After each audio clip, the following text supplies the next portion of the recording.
Once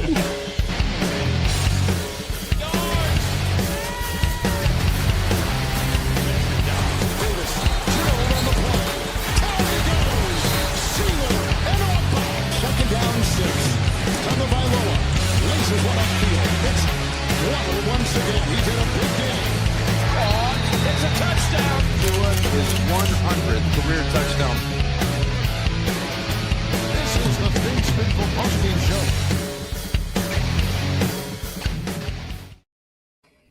What's up? Welcome, Fins Faithful. Well, Dolphins get blown out by the Patriots. Finish 7-10, if I'm not mistaken. And if this game didn't signal real changes needed to be made, if you didn't already know, I don't know what will. But everyone, don't worry. I know what everybody really wants to talk about. You see, we're on Mike McDaniel watch. You see it on the side here. Mike McDaniel's future. We're officially on Mike McDaniel watch. What happens next? These next few days should be interesting. Next few weeks. Did this game change anything? Was the decision made? We're going to break it down all with these great people I have on our last post-game show. We're going to go out with a bang here. What does this result of this game mean? What to expect moving forward? So grab a seat, buckle up. Let's dive into it. The last one, let's go out with a bang. I'm joined, of course, by my co-pilot and co-host, as always, Mr. Jason Sarney, Finn Sammy, you know him from Fins TV, and making his triumphant return, Jacob Lehman, part of the Fins Faithful family. Jacob, we'll start with you. How you doing, brother? Welcome back. Hope everything's good with your wife and everything. And if you guys didn't know, Jacob had a little medical issue with his wife. I won't get too much personal, but welcome back, Jacob. We're glad to have you back. Thank you. Yeah, glad to be back and glad she's well on the mend. And yeah, what a way to come back to, right? I figured try to make that last one here, and here we are. More of the same. Yep, more of the same. And that's I'll start. You know, I said it in the intro. If Stephen Ross needs to see anything more before making sweeping changes, then this is a slap in the face. I mean, this is the opportunity. We're gonna get it all down, Sammy. I know your thoughts on this, but if you're changing the GM, you're changing the quarterback, you have to change the head coach as well. What else needs to happen, especially when you're making already changes to the most important positions in the organization? You know my feelings. Why waste time? Do it now. Clean slate. I'm going to start with you, Sammy. You can talk about the game. Is this what you expected? And kind of, do you think this game changed anything, or was the decision made already? We don't know the decision, but just your thoughts quickly on the game and kind of your feeling right now after the season's over. I think they tipped their hand before the game when they basically bench up the offense. Yeah. Water out, Asian out, Waddle out, Austin Jackson out. So basically they kind of already tipped their hand about how they felt about the game. And again, benching basically Asian and Water is the right decision, just because of the fact that if they get hurt today with an ACL, bye-bye 2026 season. So it doesn't make any sense for them to play. I think that the real task, the real measurement of what the Dolphins wanted to see from Mike McDaniel was last week. And I said it last week, during last week, Fins Faithful post-game show at Flanagan's, I told you, I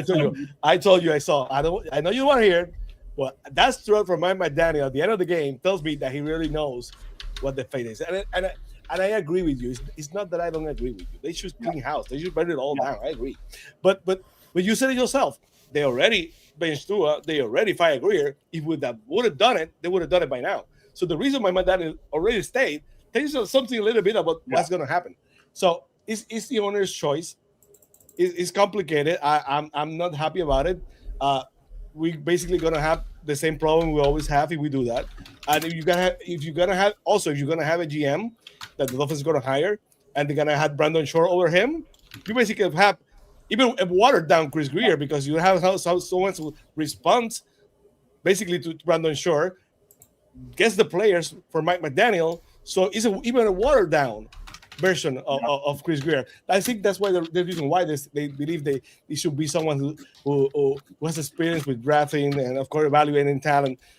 I said it before on Fins Talk this morning. I do believe that the general manager should be someone who it's not as much as the guy who pick the play. It's the guy who knows how to build a team to win in the AFC East. So today, I was already decided before the game. I think they played kind of better, but like the games that have lost this season, the second half of the year, Thank you, my brother. The second half of the year, the second half, they're gone. Once they know that the game is out of reach, they pack it in, and they basically happen today. Yeah, also. Sarni, your thoughts on this game? I mean, we didn't learn much. I thought we learned much of the same. Third quarter again looked good in the beginning. Quinn Ewers, we can get into that. But your thoughts? How you feeling right after this loss in the 7-10 season? And we'll get into the McDaniel stuff. What this means, but what's your take here? What's your feeling instantly raw right after the game?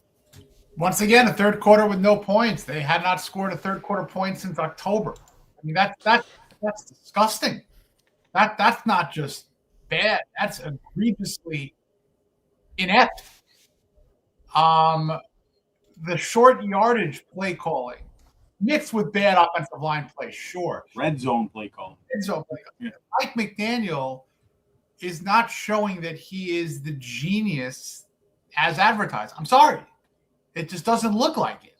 There have been sparks or spurts, and 2023 was an anomaly with the rest of the lifeblood of his tenure because you had a lot of things working, and when those things are taken out of the equation, things don't work anymore. And I understand why people would say just bring McDaniel back because it's a bad year. It's going to be a rough spot for any coach to come on in. But what's interesting to me is that we're looking at 4 teams specifically in the NFL that have made drastic turnarounds and are going to the playoffs this year. A 2-year turnaround in Denver. They cut a quarterback and had to deal with dead money with Russell Wilson. Made the playoffs last year, number 1 seed this year. You have the Chicago Bears, the Jacksonville Jaguars, and the New England Patriots. 4 or 5 wins last year, have a new coach, and they make a drastic turnaround. I don't want to hear that can't happen. I'm not saying it's gonna, but you eliminate the chance if you're just rinsing and repeating. You know what I mean? If the third quarter today was different, I would have loved, again, to be a fly on the wall in the third quarter. Was Mike McDaniel just sitting in the corner like Coach Klein, bobbing and weaving like he doesn't know what to do from Waterboy? Or was he actually trying to give a battle cry saying, hey, listen, we're playing for pride. We're playing for jobs. You're playing for a contract. I don't know if you're coming back here next year, but do you want to? Do you want a contract somewhere else? Go get to the quarterback, 0 sacks in the game. Offensive line, make a block, 4 sacks allowed, horrible short yardage. Go to your rookie, Jonas Avayanaya. You're getting paid fully guaranteed money. Prove you're worth it. I mean, and to see his stat line, and this is on Mike McDaniel again, Malik Washington's a darn good player. He had 3 catches for 2 yards. Like, think about that. Well, yeah, no. And one of them was a 2-yard touchdown. It's just not a good scenario that the Dolphins are going into. I get that, but you're going into the status quo if you're keeping the status quo. And you got to wait, obviously, to see what happens with some other coaches getting fired. And I really truly don't think you do, Jason. That's what I know. And I think with what's all out there, and I've said this months ago, that you bring in the general manager. And you know what? I understand it might not be fair to keep a coach waiting, but this is life. This is a professional football scenario where if you're waiting to steal your fate, tough shit. Perform better. And I think that you bring in a Troy Aikman, you combine him with all the other people making the suggestions to Ross, because ultimately it is going to be Ross who has to say, you know what? I like what you say. I don't like what you say. I hear what you're saying. Okay, fine. He's going to have to make the final hire. But if you tell any general manager, Mike McDaniel is your coach, you're not going to get a top 2, 5, 9, 15 candidate. You're just not. And then we're going to be here looking at who they hire and say, what? Or it's going to be Champ Kelly, which I'm not in disagreement of him personally. I'm not an anti-Champ Kelly guy. But at the same time, I'm an anti what's been happening the last 20 plus years is going to continue to happen the next 5, 6, 7 years. It's got to stop. It's got to change. And if you hold Mike McDaniel in limbo, you bring in a general manager, and the first thing he wants to do is cut bait with the coach. That's what you brought the general manager in to do, is to make those decisions and start fresh. So I don't know what's going to happen in the next 24 hours. I don't think anyone really can guess it, but my vote is to make a change or to make a hire that will make the change. Yeah, I don't think anybody can know what's going to happen because I don't know if the Dolphins know. I mean, look at the reports that have come out recently. It's confusing. Yeah, basically, I talked about this with Jacob on the phone earlier. Here's what's the overriding message. It's going to be Stephen Ross's decision.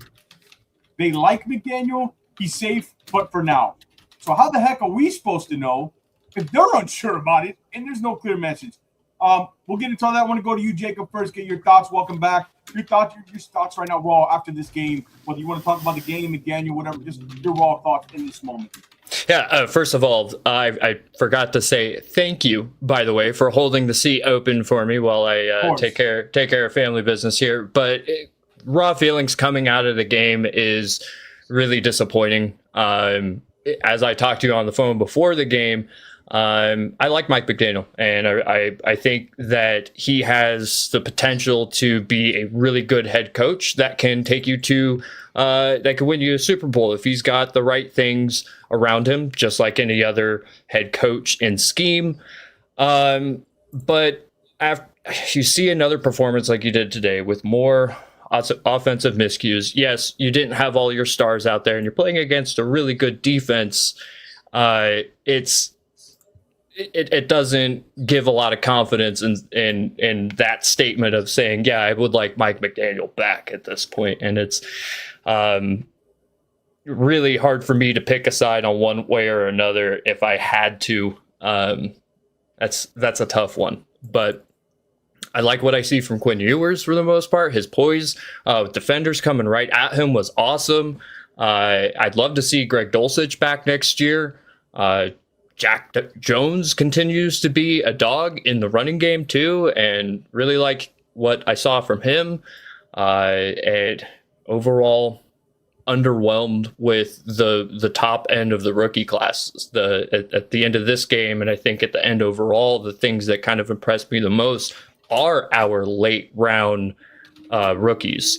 I think those are the ones that really kind of stood up the most and can more consistently throughout the season. And Jordan Phillips, and of course now Quinn Ewers is consistently looking good, and Theo Weiss as well. And I think that has to speak towards a bit of the reason why Chris Greer got let go. He was the reason why he brought those guys in, and he usually has the most say in those higher up draft picks from what we understand. So seeing these things kind of roll out the way that they do kind of validates that decision a bit there. And I leaning more and more into just doing a fresh start. Still believe in Mike McDaniel, and I think that it's the Dolphins' way that he would go out and then get a Super Bowl ring with whatever next team and job that he gets. But I think getting everybody on the same page, going the same direction at the same time is crucial for turning this thing around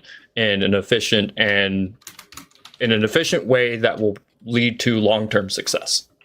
Absolutely. I agree in that point. And just on the Quinn Ewers stuff, because I know John always tweets at me about Quinn Ewers. Look, Quinn was fine with guys out. He looked comfortable. Again, within the structure of an offense.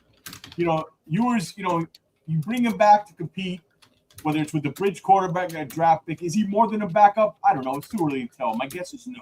He's not more than a backup. He clearly belongs in the NFL. That part's encouraging, but you see when you ask him to go off script, and that's what a lot of these quarterbacks in this system, they struggle. And what gives me pause, and you guys, these quarterbacks that this system takes, would have like average tools and turn them into like 100-plus passing rated guys, that gives me pause about it, especially if McDaniel isn't back. I think Ewers' values drop. So let's stop with all the Quinn Ewers stuff. Raise your standards a little bit, John, okay? I know you're a Texas guy, but raise your standards a little bit on Ewers. And look, I agree with all you guys' points. And Jason, Sammy, you all mentioned, all the McDaniel stuff we talked about. My number one option. You move on from McDaniel on Monday. You send a strong message, unmistakable message to every GM candidate in the league and say, this is a blank canvas you're walking into, no pre-made decisions. Here are the keys to structure this organization the way you believe it should be built.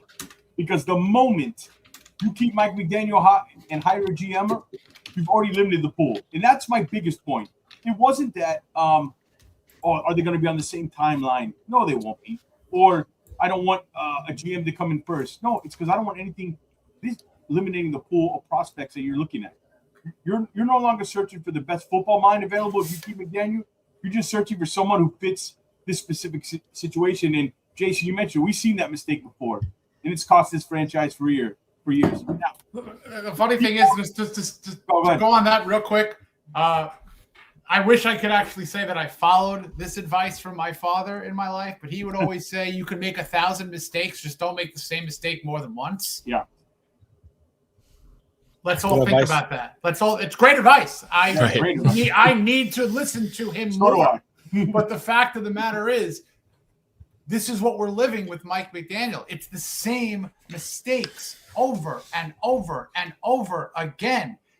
And you're now regressing for the third straight year in win total, right? Yeah. And to me, there's no argument. There's no gun-to-head argument of why I would say after a person could fight for him, yeah, you're right, keep him. Other than where we just are with, the logistics, the money, and all of that. But that's, to me, I'll reference the teams that have succeeded and turned it around in 1 year. From 4 wins, from 5 wins, regardless of the financial ramifications. It's the same crap over and over again. Yeah. And what I was saying is, like, if Stephen Ross, and your point, Jason, I think, Sam, you even said this weeks ago, if you want to talk to candidates, get a feel for them, and generally allow these guys to make a decision on McDaniel, I'm okay with that. My main point in the whole thing was I don't mind letting a GM decide. It's whether you can get that GM to open the door, or will they come through that door to even in that interview, and maybe that's where, maybe McDaniel is highly thought of by some candidates. I don't know. But 4 years in, and there's clear uncertainty alone, that should tell you what you believe in the guy. But the one option that cannot happen, right? This is the one that cannot happen. I want to give you guys, if you think this is even an option after today. The one option that cannot happen is deciding right away to bring it back and then finding the GM to go with it. That's the worst of all worlds. I already know the counter argument. You won't be on the same timeline, blah, blah, blah. Just let the GM evaluate Mike McDaniel for a year. That sounds good. Until you think about what that actually means. You're hiring the GM, telling him, hey, evaluate Mike for a year. Not only are you wasting the season, probably, you're wasting year development. You're wasting, Jason, how many top 100 picks do we have? 5? Because now you're 6. Well, 6 in the top 112. 6 in the top 112. You're now drafting players on maybe a head coach as the most specific scheme for specific players. And there's a real chance that he won't be the coach a year from now. So that's how this franchise has stayed stuck in the mud. You either believe McDaniel's your guy fully without hesitation, or you don't. And if you don't fence it. It's not good for the GM candidates, the players, the roster, everything, the vision. Drafting players for a coach you aren't sure about is how you end up resetting all over again. And then the next head coach walks in the door, and he's got to make another decision. This decision is too important. Either commit to the guy or reset completely. To me, I'm not in with this any in-between stuff. This franchise is wasting my time, everybody on this panel's time, and everybody watching enough. Anybody who wants to bounce off that, as I let my, Sammy, as I breathe here. What do you think the options are? What do you think is the most likely option we see, let's say, tomorrow? Most likely? Go ahead. Go ahead. Oh, okay. So I think most likely McDaniel stays just based on the messaging. I hear what you're saying, though, about limiting the pool of candidates of GMs if they don't want any part of that, and that might be a potential. It's a two-way street. You have to ask somebody to interview. They have to accept that interview. They could decline that if there's certain stipulations that are unattractive about the position, of course. So, you got to get the GM hire right. This is absolutely the most important hire of Stephen Ross's career. This is extremely important. If you get the right general manager hired, Yeah. everything else will fall into place as it should, and the team should be competitive. There's obviously a lot of other moving parts that have to happen in order to be competitive, but that's how you start it right, and that's what gives you the best chance at making that happen. All right. Sammy, Jason, Sammy, any thoughts on these last few comments here? Or, I mean, what do you think? Not only whether McDaniel's going to stay, because we got to mention Cam Wolf did report, I think, and Gloria agrees with you, Jacob, 100%. That's why we have Jacob here. He's back, Gloria. So he did report that, hey, McDaniel's going to have his post-end-of-season press conference tomorrow, right? So that doesn't mean there's going to be in the afternoon. In the afternoon, right? So that's the biggest thing that stood out to me on that. I actually have the video of the camera. We can play it later. But, that stood out to me. So how is this going to play out? I have – actually, I wish Lou was supposed to come on. I wish Lou, because Lou had the fake statement. So I kind of thought in my head, what would be a statement that Stephen Ross? So I sat and wrote down. I said, "This is. Tell me if this is not a statement, Jason. All three of you guys. This is what I wrote. As we begin the offseason, our primary focus is conducting a thorough search for the right general manager to lead our football operation. We are evaluating every aspect of the organization. That process will take time. Mike McDaniel is currently the head coach of the Miami Dolphins. We support him as we continue to this evaluation. We believe it's important to allow the process play out fully, and no final decisions have been made at this time." Does that sound like something that can happen tomorrow? I mean, what I would love is a statement generally like this. The Miami Dolphins was once a terrific organization, and we have failed our fans in the last 2+ decades. We will be making wholesale changes to restore this once prominent franchise back into the success that we not only suspect, but we demand from our coaches, from our players, and everyone who enters the building. We will be working tirelessly to find a new general manager who will then hire a new head coach, who will then trickle down and hire a new staff from there. You can't spin anything where you're saying, well, we like the way Mike McDaniel does this. We like the way he does that. So we're going to bring him back for another go. You can't, there's no spin on that. So I hope that there's no statement at all. I hope that there's action. Well, somebody needs in the chat. First of all, shout out to the chat. Jamie, Jay, Gloria, Beach, Jordan, Clown Prince, my brother's in the house. Kenny, what's up, brother? PSG, all you guys, thank you so much. Make sure you guys hit that thumbs up, share the broadcast, subscribe. Our last post-game show of the year. We're on Mike McDaniel watch. Probably nothing tonight, but somebody in the chat or anybody, let us know if Twitter pops and some news pops about something. You never know with the Miami Dolphins, so that's actually a first. Jacob, why did you see that message in the chat? I did. That's actually a first. I've got like David Tennant, one of the guys that is a Doctor Who. Yeah. My hair is long. I've got Keanu Reeves, not a Duffer brother. But to answer your question, just mailed it in, man. I just, after we thought it was gonna, end at 4, but here we are. So we just mailed it in. Obviously, just kidding. I'm not a doofer brother, but thanks for the compliment, Jamie. Sammy, what's your statement prediction here, if there is one? Of course. I know you like Jacobs because he agrees with you, so I'm not. Yeah. That's kind of a prerequisite to be join this team. No, the team, yes, that's what I'm out. No, honestly, I do believe that the statement is gonna be: we already started to make corrective decisions by firing Chris Weir, by assessing the quarterback position, and we're gonna continue working to do anything we can to enhance the team. And they're not gonna basically say Mike McDaniel is coming back. They're basically gonna say that they already started to do things going forward to address the situation, and that everything's going to be evaluated. Like I said, if they're going to fire him or not, I know you don't like this. I don't know why don't you like this. You don't like this. I know you want Mike McDaniel out, which I get, and you don't want to take the risk of the new You're GM. missing the point. I'm going to finish. I'm glad No. Wait. I'll let you talk. I'm letting you talk.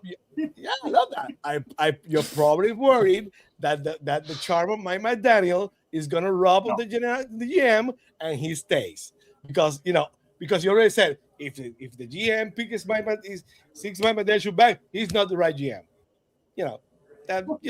That's debatable. Yeah, right. I will not bring Mike McDaniel back. I've seen everything I need to see from Mike McDaniel. I think he should go. That's my opinion. But Stephen Ross, the mock stuff with Stephen Ross, I said from the beginning of the season when everybody said Mike McDaniel was going to be fired, I was one of the only ones who said Mike McDaniel is going to survive the season, and it's because Stephen Ross likes him. He's been reported after I said that he can get every single chance to stay, and that includes talking to the GM and making the decision on the GM, and that's my opinion. That's what I think is going to happen. I don't agree with it. Yeah. I agree. Actually, I agree with you, but I think that's the way Rocks works, and I think that's what's going to happen. Sure. Look, is there a world like I'm missing a lot of pieces of the information here. Is there a world that I'm sure they've talked to candidates, they've got background noise on what's going on? Maybe a few good ones or all these top ones like Mike. Maybe that's the case. Anything's possible. My point is not that, Sammy. My point is I don't mind if it's a scenario where you or Jason bring up or let the GM decide. But it's been clearly stated that Ross is going to decide. Do you think that's really going to happen? And number two, are you going to get the full pool of candidates? This is why I really dig into this, and I keep repeating myself. You want to know why we look back at the history, why the Dolphins have struggled? This hire right here has been the single most important hire, why they have been stuck in the middle in the mud. They haven't got right. The person to run the football operation. It's not the quarterback. It's not a roster move. It's that decision. That's why I'm not Mike McDaniel. I'm not risking Mike McDaniel. I'm not risking keeping him to lower the pool and lower the candidate pool when you need to get this right. He's not worth it. If 4 years hasn't shown you that and you're still unsure about it, that's a couple of other points. Couple of other points on this. What's the most important position in sports or in football at least? Quarterback. What was the wrong decision McDaniel made on giving money to Tua? Yeah, that was wrong. What about the backup quarterback and Zach Wilson? That was his guy. Wrong. And he is a run game person. How's the short yardage running? Poor. I mean, what? Right. I mean, you're bringing in a guy who's advertised as a fantastic run game coordinator. You know why his play calling is weak? Because he's never called plays. Kyle Shanahan called the plays. So not only is this the first time period where he's running a team, it's the first time period where he's actually running the play calling. He's not designing the plays, handing them to a play caller, and that person calling the plays who's been to a Super Bowl and wins divisions. Yeah. There are people on Twitter who literally are saying zero blame to the coach. Are you out of your mind? Are you literally out of your mind, or you're trolling? That's the only two things. You're out of your freaking mind, or you're trolling. Yeah. So, and I want to be clear on this. I'm not opposed to letting the GM pick. Again, not opposed to it. I think that's the second best of all the options, right? I think that's fine if you're seriously going to do it. And maybe that's where Aikman comes in. I haven't got Jacob and Sammy. I haven't got your – two things I think where Aikman's value goes up. If you decide to bring back Mike, maybe you get a better candidate than you would have because Aikman has some more connections, possibility. Or maybe Aikman can talk to Ross because clearly maybe they're waiting to see what the GMs say. Ross is maybe one – and that's fine. But maybe Aikman, who's an outside opinion, because it looks like everybody else in the committee to hire the GMs is kind of the same people we had. I think Aikman and the Jason, what is it? Or Sam, Jacob, the Stillman, the brother-in-law of Ross, is it? It's either his son or son-in-law. Son-in-law. And that was David Stillman? Yes, this franchise is staying in his tree. Correct. So if anyone thinks that he's selling, stop. No. Stop it. Because the land and the franchise and the stadium and everything that comes with it is the whole package. Yeah. We're stuck with the Ross umbrella. Live with it. Yeah. The question is, so those guys are the two different guys on the staff. Maybe Aikman can get through them and say, look, man, I know you like Mike, but it's not personal, but for the best of the organization, you need to move on. And I'm fine with all that. The only concern I have, and again, my biggest point in all this was, are some guys don't even want to get in this mess if they're top candidates? Like, look, are you bringing back? I don't want to have. Are you making a decision now? You're unsure. I don't even want to.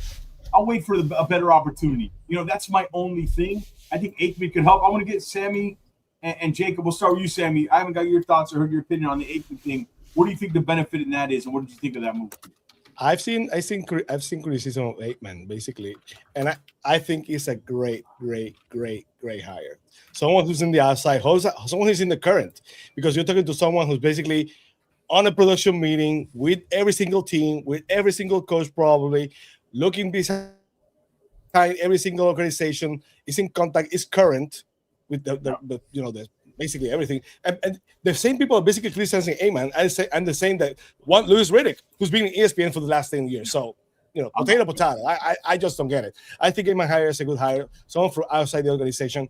I'll tell you what, the fact that the son-in-law, who basically has some kind of business experience, who probably is more in tune with what's really happening, I also think it's a good addition. Marino, I have my reservations. I love Dan as a player. Obviously, he's my all-time favorite, but as a Dolphins person, I have no confidence in Dan. Sorry, I just don't. And Brandon Shore for me is the problem, because if Brandon Shore is above any GM, you're basically going to have a watered down version of Chris Greer, because you're going to have Brandon Shore with economics over him, basically managing the budget, tightening the strings, and you had a GM who's going to be, handcuffed every single time probably. So that's my worry. But the tournament thing, I like a lot. Yeah, Jacob. Yeah, it's nice to see them bring in an outsider voice when it's got largely the same brain trust that put the front office together, that put together this build, right? Like this is the upper management that brought us the Chris Greer saga age. So there's a little concern there, but bringing in somebody like Aikman, whether you keep Mike or not, does expand your options. And it'll be nice to have that outside voice there, and who knows what kind of ripple effect that could potentially have on the situation here. Yeah, I think his value goes up even more if you keep Mike, even. For sure. Yeah, just like you said, you're worried about losing candidates if you keep Mike, but if you have somebody that compensates for that, then that becomes no negative. Basically, they counter each other. I agree with you guys. I'm fine with them bringing in somebody. Hold on, we have Curtis. We got Curtis joining us here. He was, and he just left. I don't know how it's the second time, but anyways, yeah. That's us and Curtis. He's been a lot better. But I will say this about McDaniel. I'm going to ask you guys all this question real quick, and you can answer it however you want. Has McDaniel shown you enough that it's worth shrinking your candidate pool? Has he shown you enough? Because that's basically what you're saying. I'll go around. Anybody opposed to that? I know the guy. That's not basically what I'm saying. Not at all. No. But I'm basically, that's my overriding point is. Yeah, I know. No, you know what I mean, right, Sammy? Nothing can come unless there's some crazy shortage of head coaching candidates, then no, I don't think that should hold you back. We're going to get into the head coaching, not strong head coaching candidate theory that drives me nuts. But I want to introduce my man who we banged it on our last Countdown to Game Day show. Was great. Hey guys, he's awesome. Curtis, good to see you, Curtis. Talk some sense into us, Mr. Curtis. Do you have any philosophy with you in this one? No, it's all. He wants you to agree with him. That's what was almost offense. Because I don't. Well, if there's anyone that could describe a Greek tragedy, it's Curtis. Yes, it is. Look. You could see Ewers is a guy who can play. The framework sucks. He's outclassed by May. He's not an aircraft carrier like George says type quarterback. Nope, you saw one on the other side. So, but he's a guy. He's a good pick. He's a guy who can be a bridge quarterback. He's a guy that can be a good backup. But he's Tua in a sense because he's like a decent, physical attribute. He's better than Tua in some ways. I think he could maybe be better than Tua. But it's it's harder almost to find these super elite quarterbacks and take a guy who's marginally gifted and then have him become the Drew Brees and the Brady type, like dominating with his mind. I liked him, but we have no offensive line. McDaniel is, like the scaredy cat. He's just not the guy to lead us. Weaver's decent. He's strapped by bad talent, but you could see, I've talked for a while, the cycle. This is a physical cycle. The cycle's going to keep going. You're going to see more fullbacks, more physicality, and McDaniel can't cut it. He's not that guy. I mean, you're 3rd and 1. He does a pitch outside and you lose 7 with Wright. Yeah. We're a long way away. And Ewers, he's going to get this or that or whatever, but we don't have the talent. They ran on us like poop through the goose. We got a lot of issues on defense. I'll get into that maybe later. Offensively, Jonas Savaiinaia has got 8 sacks at the guard position, 44 pressures. He was terrible. Did you see him do the Eichenberg going back when I'm gonna have to eat that one, man. I don't know what happened. But I appreciate there's a name for that move, by the way. I know exactly what you're talking about when you say that. Early in the season, you could maybe say, well, he's moved to the other side. Maybe that. No, he's not a good player. Like sometimes he's not a good player. His technique is so bad. I think Eichenberg actually has had better seasons than Savaiinaia did here in his rookie. But what's crazy is it's not physical; it's the technique. It's so bad. I don't understand. It's like it should have been coached, but the fact that we're in game 17 and it hasn't been coached leaves me concerned going into. I guess you hit on some and you miss on some, but I don't know what's going on. I don't know. There's no more excuses. I will say with Savaiinaia, I think first year, he's give him another year of trying to get used to stuff. I could see him still coming back and being what we drafted him for. It's just unfortunately that it didn't click this year. We really needed it, and that was what they were talking about going into the draft, right? Was looking for guys that are going to be able to immediately contribute. And picks 1 and 2. We're up and down in that That's regard. hard. Look, you traded up to get him, and then you got to pick later on. But, even a guy like Shuck, that guy looks really good, and he could have been a 2nd-round pick you could have had as a guy. You got the guy over in Detroit. There was other guys out there. And was it Greer? Was it the brain trust? I don't know, but that's a big miss. Because really, if you think about it, and I know I might be on I'm the outside with the weird but this league is about pass bounce, physicality. You can't run all this, motions and wide runs all the time. So if that's the case, Brewer's not going to fit right. You saw him. He had a good game. He had the one where he chased and he opened up for a pressure, but he gets manhandled. The strange one's got to go. So you got to fill that spot. Jackson, I'm not sorry, Jackson. He's not good. He's always injured. He's got to go. He's a $10 million man. He's terrible. He's always been terrible. So you got to fill that whole right side. If you move to a different, Brewer's good for what we do, but is what we do the best. So you got to replace him. Then you got to work. But to me, Paul, I thought had an exceptional game minus the penalties. He's a guy who worked better in other schemes, and he's our only lockdown guy. Him and Dulcich. I love him. We got something with Dulcich. We got something there. 100%. There's something there. I give him credit. Whoever was behind that, was it? Was that Champ Kelly's move or no? He was in before Kelly. Before Kelly. Okay. Good job. Thanks, Jason. I don't remember. I don't remember yesterday. He came in. His first game was, I think, the Ravens Thursday nighter. That's what he was on the roster. When I don't know something, I'm telling you, Jason Sawney knows. Okay. When I don't know, and I don't know much, but Curtis, your point on yours real quick. He's good in structure though, but boy, the minute you got to get him out of structure, you need aircraft carriers for out of structure stuff. He's a rookie though. You got to be fair. I mean, that offense, dude. We had like we averaged under 2 yards a carry. Yeah. But you know what scares me, and I said this earlier to the guys, like these quarterbacks in this system, they make these guys look like 100 quarterback rating guys, and then like sometimes a little misleading. But for a rookie, still only 22. Oh yeah, I said you got something there.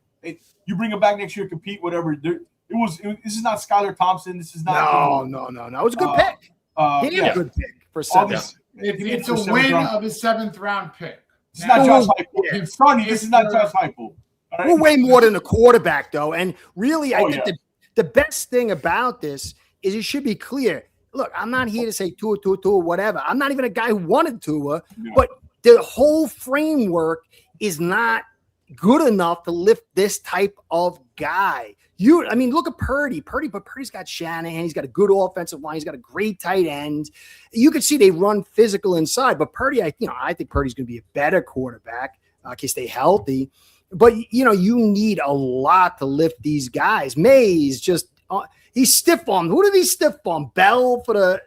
These guys are different. And now we got to face the Patriots. I'm not saying they're the greatest team, but they got a lot of ammo going forward. They got Vrabel, who's like light years better than McDaniel's a head coach. They got McDaniels, who's better than McDaniel as an OC, light years better. Look at the play calling. Look at the creativity. Ramondre Stevenson turned into Marshall Faulk for 2 weeks against us. Look at those 2 games that Ramondre Stevens has had. 5 touchdowns, 3 bazillion yards overall. I mean, it's pathetic.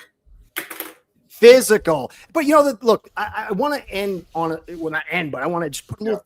Look, you get the right GM. But my concern is, you hear him saying they're looking for a guy to fit into their framework. That's a problem. Dude, the Shoreman, the Garfunkel, these guys are probably, along with McDaniel, is the framework. And that's gonna like pigeonhole. It's like I don't know. It's like the internet when you like narrow everything down, you get clogged up. Who's gonna want to come in here to fit the framework when the framework has been garbage? So that's a concern because it's going to limit you. It will. There's no way around it. There's no GM wants to come in here and have the Shoreman and the golf. Here's the problem. When you're looking at those 2 guys, let's ask what their background is in football. Well, Garfunkel, you'll say, well, he ran the Padres. So that's baseball. That's number 1. And then with all due respect to Brandon Shore, who does his job well in terms of financial aspects of the salary cap, his resume, his career growth was CPA, human resources administrator. Okay. He is a accountant, human resources, personnel person that could be just as well hiring and firing for Formula One than he could with a football team or a Fortune 50 company. It's not a football mind. And again, with all due respect to Brandon Shore, he is good at what he does, but they're not football architects. No. I got one more thing. Like, okay, so I try to be an intellectual guy. I started out as a brute. I don't like anymore, but I love to fight. I love getting hit. I love football. And I picked up a book from a teacher and I said, oh, wow, there's something else in this world. So I'm a little bit of a Cro-Magnon in a sense. Jen Bruno? Yeah, Jen Bruno. I looked up Jen Bruno, by the way. Did you find her? I don't know. We got to talk. I got to find a picture of her. Oh, man, it's ridiculous. So, watch episode, you'll know what we mean by that. Go ahead. So, but think about it. You're going to have Ross is, a pencil pusher geek. You're going to have the son-in-law pencil pusher geek. He's going to be involved. You got the Shoreman and the Garfunkel pencil pusher geeks. You got McDaniel, who's a pencil pusher geek. And so you're going to come into this with all these voices. His son-in-law he's going to side with. The Shoreman and the Garfunkel he owes allegiance to. And he really likes McDaniel because I guess he liked Woody Allen movies. So you got to come in here. And are you going to get the erudite barbarian who understands the game and who can take control with all these voices of power? It's going to be very difficult because you're going to be surrounded by those type of guys, and they're going to have a higher cachet with the owner. And you need physicality. Look at Vrabel, brilliant guy, played football. He's a masher. You need that type of that mentality. And if we don't get that, look, we're in the AFC East. You got to go to New England, the Jets. You got to go to. That's going to be bad weather. You're the Bills. This demands a 1970s build, and we went 80s with Marino, and you're going to need that mentality. You need a certain mentality. You need somebody who's going to be that gravitas guy. If you're not going to get it with the GM, he's still got to be. I mean, you look at Roseman. That guy's a killer. He's a little geek, but that guy is a killer. He's just a killer. And then they got a tough nose coach. I'm not super high on, but who's going to come in here and deal with that? If you don't get it, you're going to be a dog chasing his tail because the talent, we're so behind in the talent and freezing up. That's okay. It wouldn't be a podcast. It wouldn't be a YouTube show without Curtis freezing up. I just want to say, if we're doing the pushing, what do you call it? The paper pushing geeks or pencil pushing? Jason, pencil your guy pushing. Hallaby fits right in there, Sarni.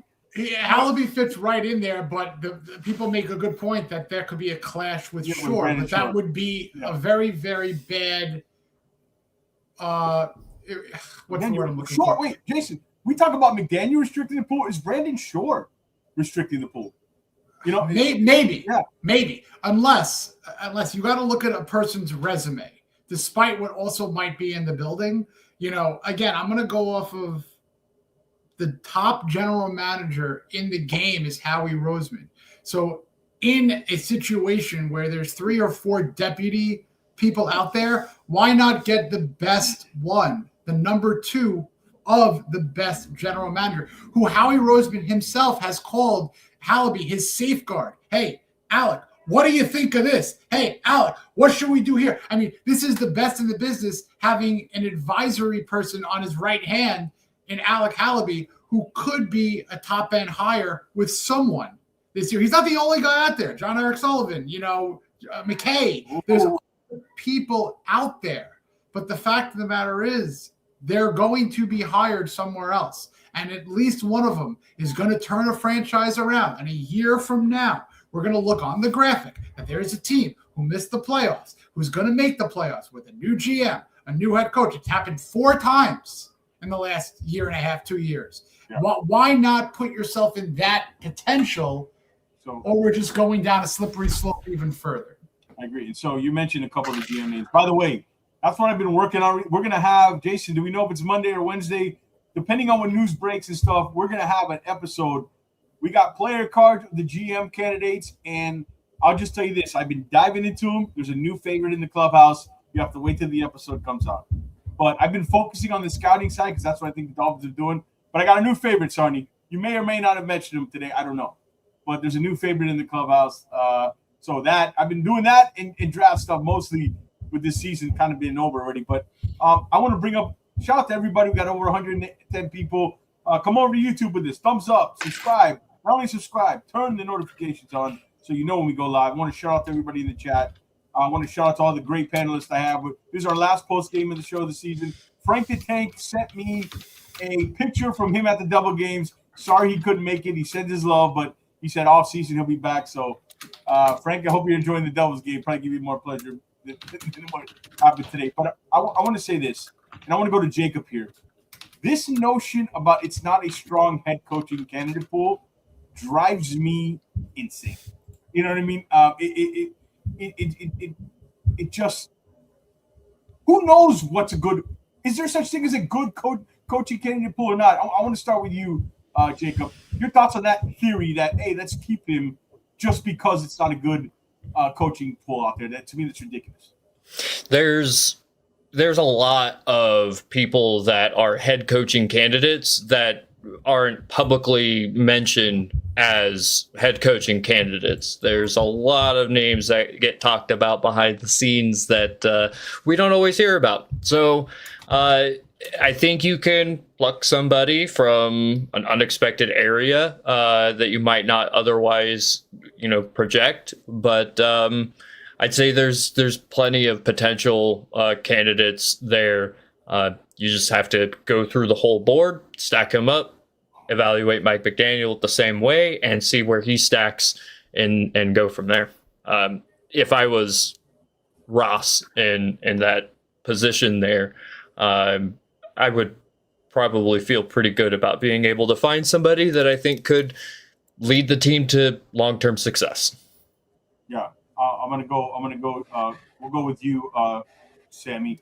Your thoughts on the notion, that theory the head coach, we shouldn't move on from the head coach just because we think the candidate pool is not good. How the heck do you know if a coach is good or not until he's actually hired? It's always a risk, but I'll save my piece for last, but I want to go to you, Sam.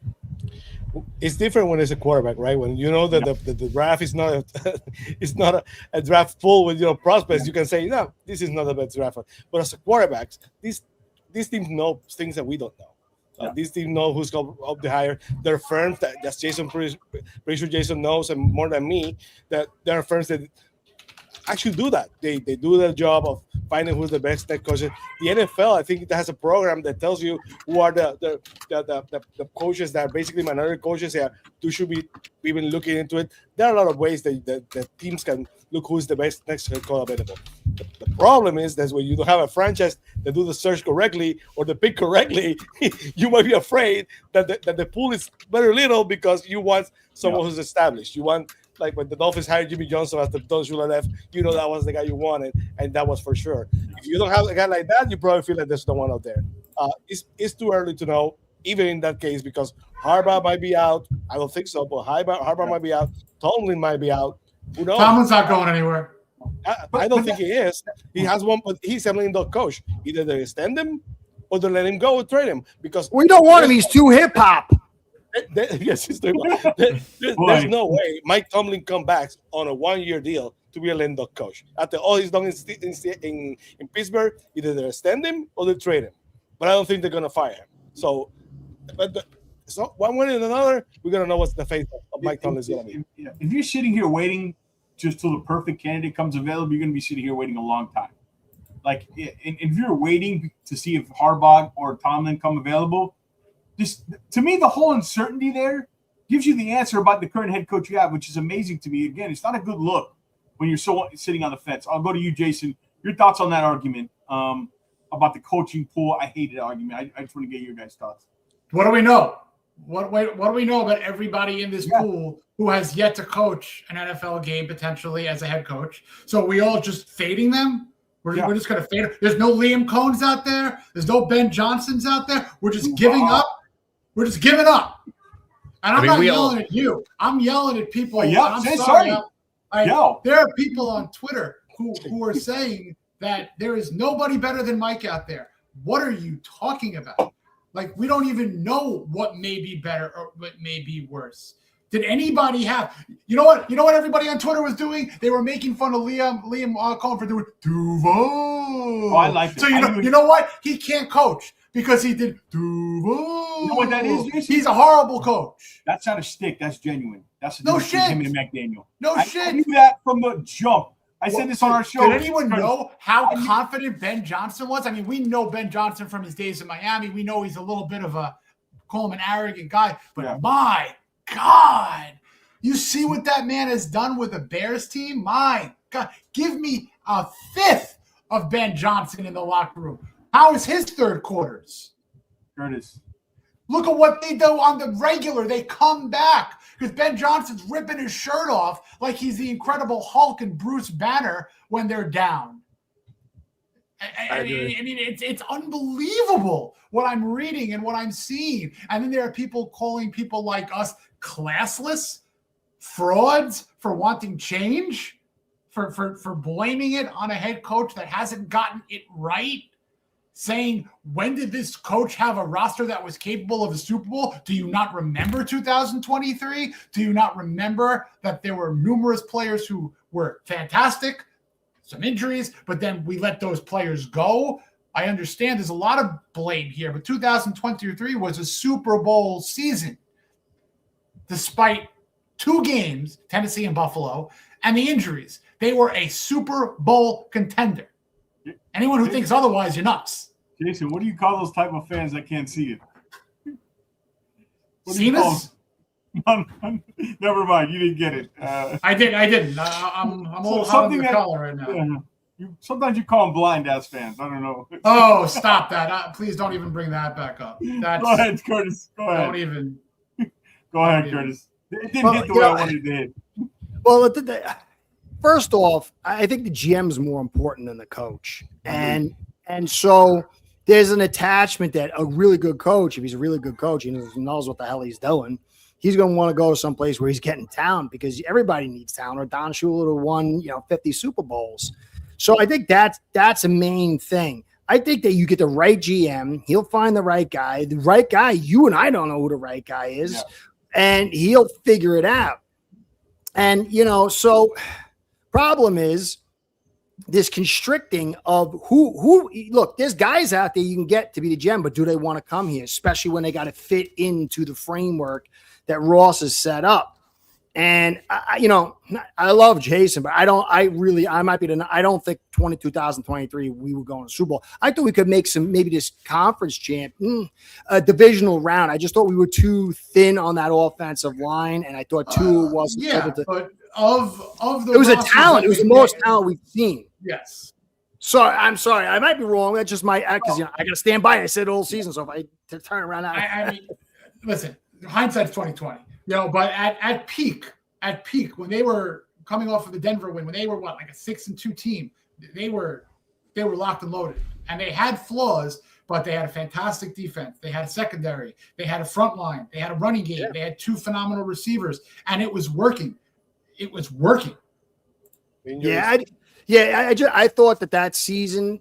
It was like the swing up of the pass balance. I thought that we would get jammied basically by like the Chiefs or something like that. I thought we could do much better. I thought we certainly should have won a playoff game and could have contended in that divisional round, maybe the conference.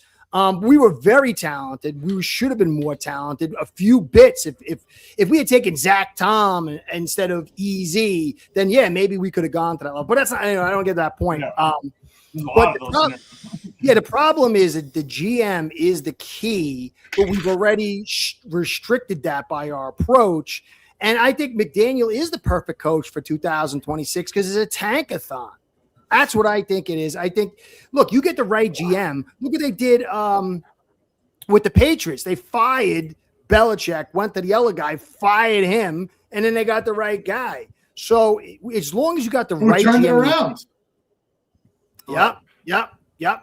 So even if we suck next year and we stick with McDaniel, which I'm not hoping, if you got the right GM and he's not cuckolded by the Shoreman and the son-in-law and the Garfunkel, then we'll be fine. Whatever happens, you fire McDaniel or whatever. Even if you brought a new coach in and he sucks for 2 years and you're building good talent, you're like, I'm fine this guy and I'm going to go get a Vrabel type. That's fine too. But it comes down to the GM.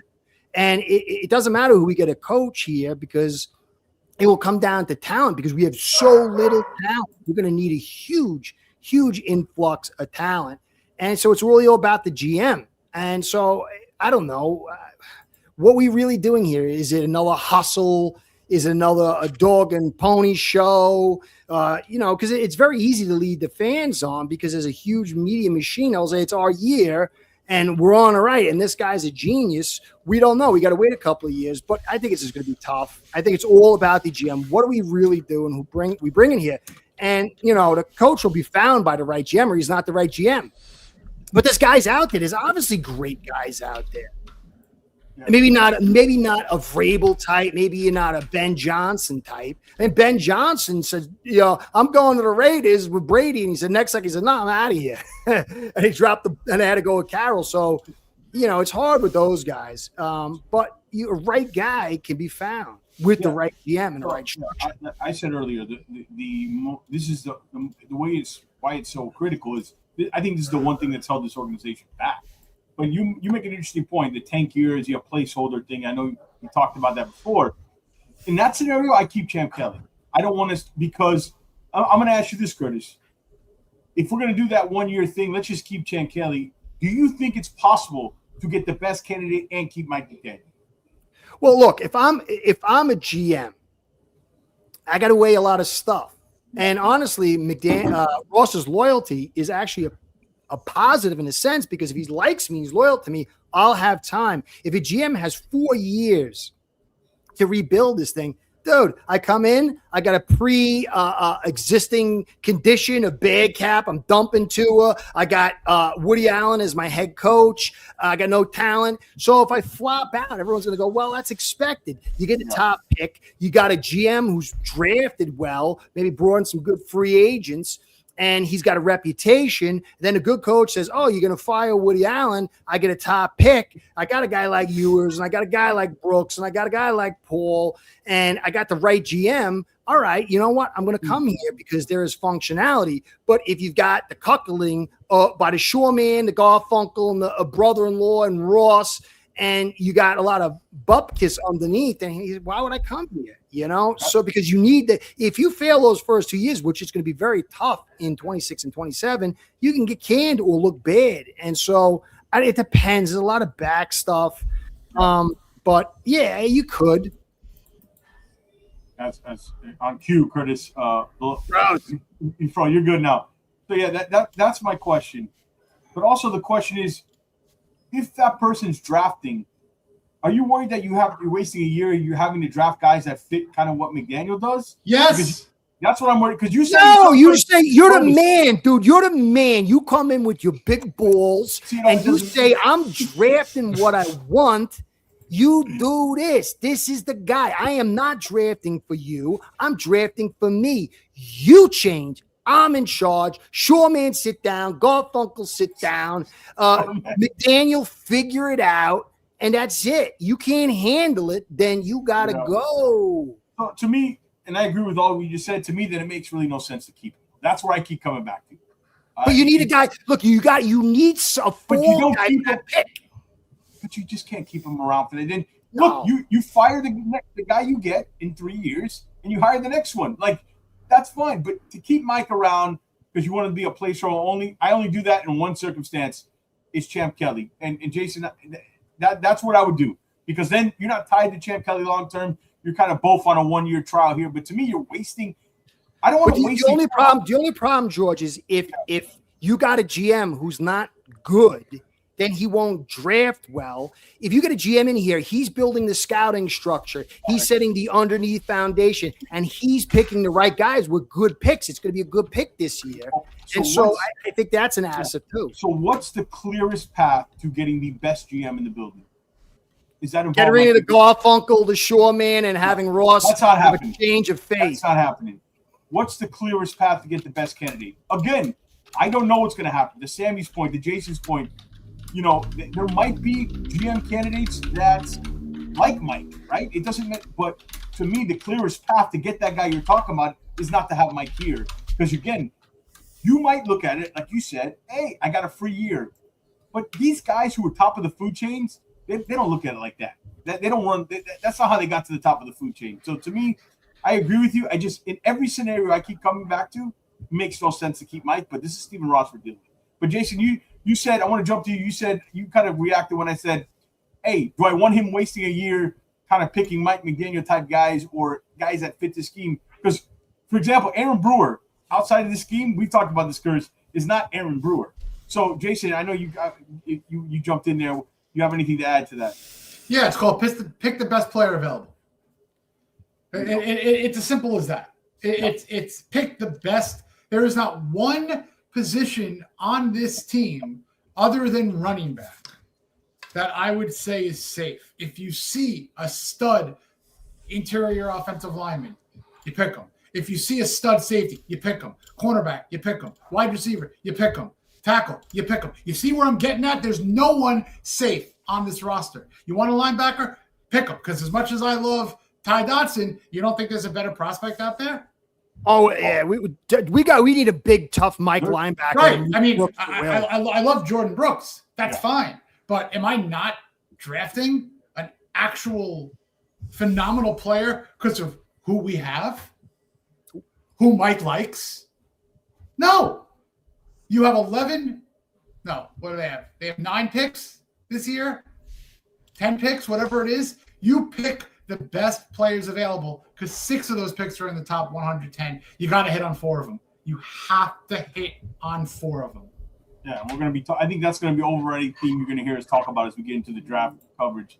Jacob, Sammy, you guys got anything to add on that about wasting a year of draft picks on a specific type of guy? Jacob, Sammy, any of you guys have anything to add on that? Jacob? If with so many, it's not often you have that many draft picks in the top 100. You also have some very unique talent currently on the roster that you don't want to waste in Devon Achane and Jalen Waddle. Just to name the couple that come to mind immediately. Of course, there's lots of other guys on both sides of the ball that have tremendous upside, but you don't want to waste any more time. And I'm sure Stephen Ross probably feels the same. It would feel like a disservice if if you keep Mike McDaniel thinking that you're going to get rid of him the next year. It feels it feels like a disservice to the opportunity we have in the draft this spring. Rip the Band-Aid off. That's what I say. Sammy? I think you either fully commit to Mike McDaniel for a while, or you decide it's time for a clean slate. I don't remember how The many. problem, the only thing I'm saying is that's not what Ross is going to do. That's what we should do. But Ross, David said, I saw something. I don't know if it's true. He said, well, McDaniel staying at Goins not based on the GM. That's going to be internal. That's the problem. Yeah. Yeah. That's the problem, because that's the Right. problem of the theory of let's let McDaniel and let's let the GM pick it. He's telling you he's not. But go ahead, Sammy, before you forget. Yeah, I already forgot. I didn't cut you off, Sammy. And that's the question. Who knows how many years does Mike McDaniel have left in the contract? 2-3 years more? I don't remember how many years he was extended. But, I think it's 2 more from this year. I think he was extended through 2027, if I 28. remember. Oh, 28? Okay, so he's got 3 more years. I could be wrong, though. Don't quote Chump me. change for that's Sure. chump change for Ross. yes, man. hopefully, I'd rather have him extended for 3 more years than 2 more years, because, again, if he's back 1 more year Yeah. and it's 2 more years now, then either you're extending or fire him. So you're basically in the same point. On the draft picks, I agree with Jason 100%. You have to take the best player available. You have to basically fill this roster. This roster is not deep. They had to do that. But at the end of the day, it's the quarterback. I'm going to read you the list of almost the last 10 Super Bowl winning quarterbacks. Tom Brady, Peyton Manning, Tom Brady, Nick Foles, Tom Brady, Patrick Mahomes, Tom Brady, Matthew Stafford, Patrick Mahomes, and Jalen Hurts. It's the quarterback. It's the quarterback. When the Dolphins find the right quarterback, and I tell you what, Justin Herbert is not it. We'll see, because everyone should have picked Herbert. Justin Herbert had plenty of opportunities, and he has not proven squad in the playoffs. Trevor Lawrence, we'll have to wait and see, because last year he went to I think it was last year or the other, they played against the Chargers. So you had to find that quarterback. You had to find that alpha guy, that alpha quarterback that's gonna basically carry his team. And we had that Marino once, and that wasn't enough, but that was a completely different era. So the main focus of this administration has to be to find a quarterback. You guys, Jason is great. You, George, Curtis, you are the draft guys. You tell me if there's a quarterback on this draft that basically can elevate this franchise to what we need them to go. Mendoza is good. Are you sure of Mendoza? No. So basically this year we have to do the best we can with the quarterback, with the draft picks, or either move some picks to next year to have capital enough for next year. Trade some things. I don't know if they want to trade Waddle, or don't want to trade Agent, but basically get the capital to be in position next season to get that franchise-altering quarterback. Because until we get that guy, we're gonna be always in the same place. Play for the wild card, and I said it before, need to build a team that can win the AFC East, but you need to get the quarterback right. Great point. Look at the quarterbacks we have. We saw one today. We have Josh Allen, but you mentioned it, and I agree with you, Sammy. I've always said the quarterback's 80% of this whole thing. Yeah. But what's the problem? You have to hire the guy to find him. And not only, I do like that they're looking at a scouting background, but to me, it's much more basically the same structure that they have now. But also it's personality. Jacob, I think I mentioned this to you. And you also have to have a guy that has the cojones. So not a lot of guys know how to identify quarterbacks. There's not a ton of them out there, right? We can all pretend we're experts. Even the guys who work in the NFL game, there's very few that are really good at identifying what franchise quarterback looks like.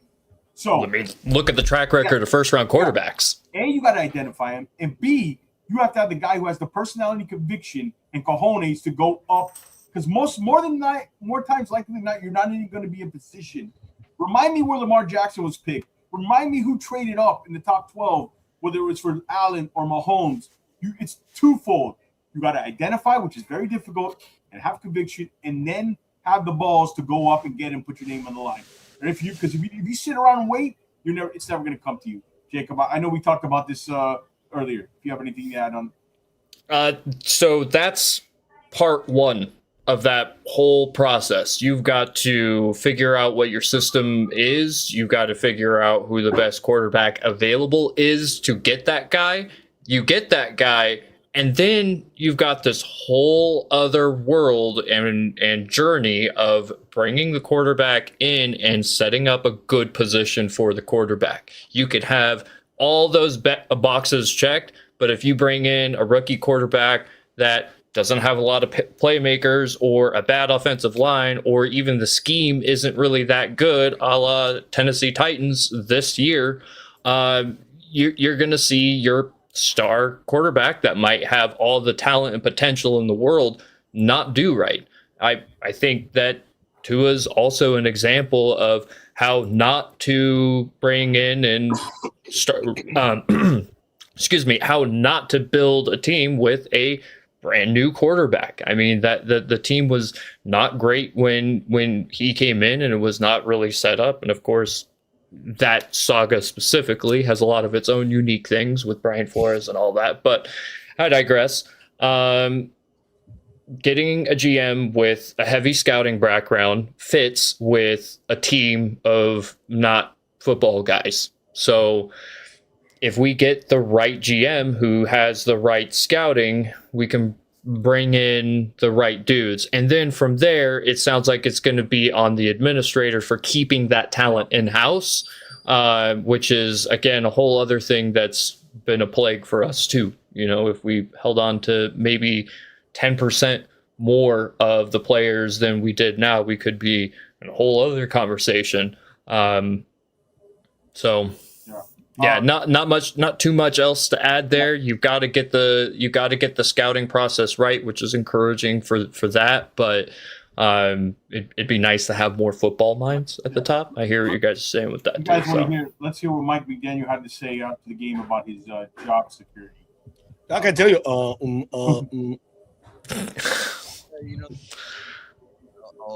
stay consistent with. He's speechless. I will opine on, but I think I'm operating the same exact way that I always have, which is no one's entitled to anything. I take the job serious, and so I will aggressively attack the job tomorrow, and like every day that I have the job, because I think it's supremely important to not minimize your responsibility and what people need from you. So I think realistically, I know I understand the question and appreciate it, but I'm going to keep my conversations with ownership to myself and ownership. So I was Mike McDaniel and his basically nothing. We gained nothing from that as usual. But I want to shout out to all the people we got watching. Guys, give it a thumb up and a like on the video. Make sure you share it. Join us here on YouTube. We got Jacob in the house, Jason, Sonia as always, Finn, Sam, Finn TV, Curtis, my Countdown to Game Day partner on Saturday mornings, joining us. Dolphins 38-10. You see it. Nothing surprising. Not much to talk about. Just the Mike McDaniel watch, as you see on the graphic here on the side. But I want to go here because we talked about this is not a strong coaching candidate pool, right?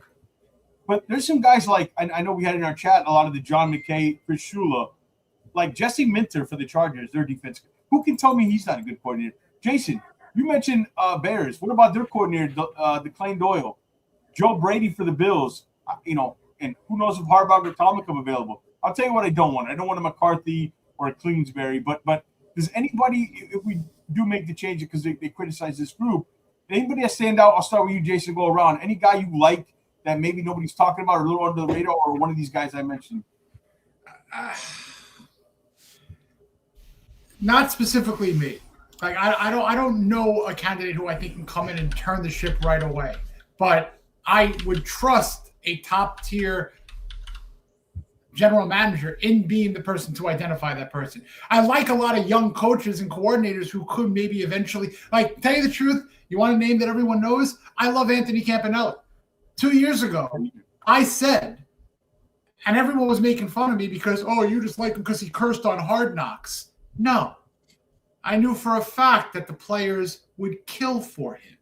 He is a phenomenal coach. Look what he's doing in Jacksonville now. And he will one day be a very successful head coach.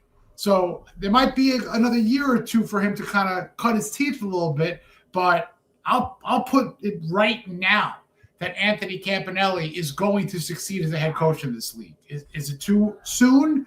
Perhaps. But that's a guy that we've let enough of them get away where you could say, here we go again. We talked about Ben Johnson. He was in the building. Dan Campbell, say what you want about him. He was in the building. Anthony Campanelli, he should have maybe been the defensive coordinator taking over for Vic Fangio because Campanelli was basically Fangio's eyes and ears. Great point, Jason. Anybody, Curtis, you got a name you like? Like I said, we talked about, the quarterback's a major piece, but a lot of us, watched Marino. You didn't get better than Marino, and you had the greatest coach of all time, one of them, but he was a bad GM, and it was a shell team. Look at Greasy. Greasy won because you had Bobby Beathard put together a superstar team, and you had the Hall of Fame coach, and you had a good quarterback. He was clutch. He was smart, but he wasn't like going to blow people away. If he wasn't on that team, he wouldn't have been what he was. A GM's got to find like offensive linemen in the third and fourth round that are good. Look at Creed Humphreys. Look at Kelsey, over with Philly. Look at Zach Tom. There's a lot of things that go into it. Obviously, an elite aircraft carrier quarterback makes it easier. It'll put you in the playoffs and give you success. But you need like that aircraft carrier. Yeah, I thought it was a great one, man. You're my man, so I got to use your phrase, man. Keep it going. Yeah. The Woody Allen one was pretty good too. I know that was you, Curtis. No, that's all Curtis. Yeah, that was pretty good, and it makes sense. I like Woody Allen. I like Mike McDaniel. You called me out right on the hit me right on the head with that one. So listen. My wife is from a third world country. She don't know jack about football. She still doesn't understand. Been married me 21 years. But she's got this weird perceptive nature. And like, I got all this book stuff, and sometimes she calls stuff out, and she's so on point. She was sitting in the bed with me, and I'm like, you know what? I'm going to go out of my office, sit next to her. And I had McDaniel on a conference, and she had her phone on, and she kept looking over to me. She goes, who the hell is that? And my wife doesn't curse. She's like super nice. She's like not me, she's like the opposite of me. And, nice, bro. Let's go. But I'll say stuff, but she won't. She's like, I said, this is the head coach of the Dolphins. She's like, no, you're kidding me. Like, no way. I said, yeah. I said, I got to listen to it because I'm going to do a podcast on it. I kept playing. She's like, listen, you've got to leave this room or shut it off because I can't stand listening to this guy. And if my wife, who's the nicest, like sweetest kind of person, except when I screw up and I don't do a dish or something, is telling me I can't stand listening to this dude after 5 minutes, think about what these players are experiencing. And so he's got to go. He ain't the guy. We need a whole thing. We need the GM to get the talent. We need the coach. We need the quarterback. We need a lot of talent, a lot of depth. You don't win without a lot of depth, a lot of so it's a whole soup, and a quarterback makes it easier, and you need one. We need a lot, and it starts with that GM. We got to get your wife on the show. You got to get her on your show, man. She knows. I tried. She goes, no, Marco. I'm not going, no, Marco. And she's beautiful. She was like a model and stuff, but she doesn't like to be in front of the thing and everything, I want to get to Kenny, who, congratulations, Kenny. I believe Kenny, he won our fantasy football league. Shout out to Kenny. But he had a question. Do we expect any news tomorrow? Like, what does it look like tomorrow? What do I know last year we had right after the game the statement, right? Was it right after the game, status quo? Well, 7-10 is worse than status quo. I'll start with you, Sammy. What do we expect? Any news? You think it's just going to be clean? McDaniel does his press conference. No news. What do you expect tomorrow, if anything? I remember what I was when I received the news that Brian Flores had been fired. I'm talking with the chat, but my co-host in TV Plus said, "There's no way they're firing Brian Flores." I think they should fire him, and they might. This year is different because the big decisions were already made. They already fired Greer, they benched Tua. So the statement, like I said before, the statement is going to be, we're going to go right ahead with Troy Aikman and the complete team looking to drive this franchise into the next century and whatever. We're going to win and we're going to find a new GM. And with that, GM is going to make the decision of the franchise and the head coach and everything. And Mike McDaniel is going to give you the end of the year saying that Raheem Morris fired. Yeah. Oh, wow. That's that'd be nice. That'd be nice. That's what should happen. Again, I'm not going to get into it. That's what should happen. But that's not what happened. I know that. I've come to that realization. Yes. Yeah, because, again, if we would have done it, he would have done it by now. Yeah. He's like you said, it'll be, we support Mike. He's the head coach right now. He's not going to be that far. That statement going to be after the GM, after everything, after they had a chance to sell a couple of season tickets, and then they're going to not yet. So give me a chance for that. Let them have you not. This confuses me though, Sammy. I didn't mean to cut you off. I know I regularly do that, but that's my job. Don't steal my job, George. I cut everybody off. We and Sammy had a nice meeting at our postgame show in Flanagan's. I'm a consultant. I'm a consultant for his people. Yeah. So, but what do you make of? Because you specifically are on this point. What do you make of? It's clearly being put out in the media that it's Ross's decision about McDaniel. What do you make of that? Like, do you believe that? Or is it, and I got another question, because Jacob also talked about this. The perception is that owners hire the head coach, not the general manager. Is that really, that wasn't my perception. But anyways, right? You say he's going to wait for the GM, but does it concern you that the message, Sammy's been out there, clearly every time there's a report, Mike McDaniel is going to make the decision on Ross? Or is that just like media talk, or is that just PR talk? Say that again. You mean because how at every report that comes out, it's McDaniel's going to make the decision, not the GM. Does that concern you at all? Because you talk about is that going to make the decision on what? No, Ross is going to make the decision on. Maybe I mixed it up. That's why I'm confused. Okay. You know what I mean? That report comes out all the time. Most franchises and I think someone in the media said it a couple of days ago. Most franchises, the owner is the one who picks the coach. Basically, that's it. The final say is with the owner. That we have an owner that basically we don't trust enough. Sure, that's basically the problem. But this is the way I see it. Ross at least went outside of the bubble, of the Dolphins bubble, to get counsel with Aikman to bring him in to give a different perspective. We already know on that Monday night game against the Jets, Troy Aikman thinks of Mike McDaniel because he was very critical of Mike McDaniel. If he's there to give him his recommendations and he's gonna bring a GM, probably the GM he's gonna recommend has the same opinion as he has of Mike McDaniel. So I don't think the decision is final on Mike McDaniel for sure. But I think basically if it was made today, he will come back. But I think that Ross can be talked out of it. That's what I'm trying to say. If the group actually says, listen, we all know they do an intervention. We all know you like him, but we can do better. That might be the end. And you see, Mike McDaniel in the press conference that doesn't seem like a guy who's 100% sure. He looked a lot better last week. So he was a little less confident today. Yes, a little less confident today. Yes, for sure. So he wish he was colder. But I think that group that's going to recommend the GM can go to Ross and said, we have the guy. This is the guy, and the guys they interview the guy and say, listen, I cannot work with him. He might be out. So I'm not 100% sure that the decision in McDaniel is done. I think if it was made out today, and the preference of Ross will be to keep him, but I don't think that decision. I don't think they're going to come out tomorrow and announce McDaniel is coming back, and we're going to get a new GM. I don't think that's what's going to happen. No, I don't either. They're going to basically only talk about that, and they say they evaluated the whole team. Curtis? Go ahead, Curtis, since you so nicely raised your hand there. I love Raging Bull. for many reasons. Here we go. And I love the line. I heard some things. And I'm a nobody in a sense of like the grand scheme, but I have had a birdie. The only birdie I've known, I would say, is a real birdie, and I don't know fully, but I've kept hearing things for a year and a half, and they've always been accurate. And I even like countermanded it and said no, and I was wrong.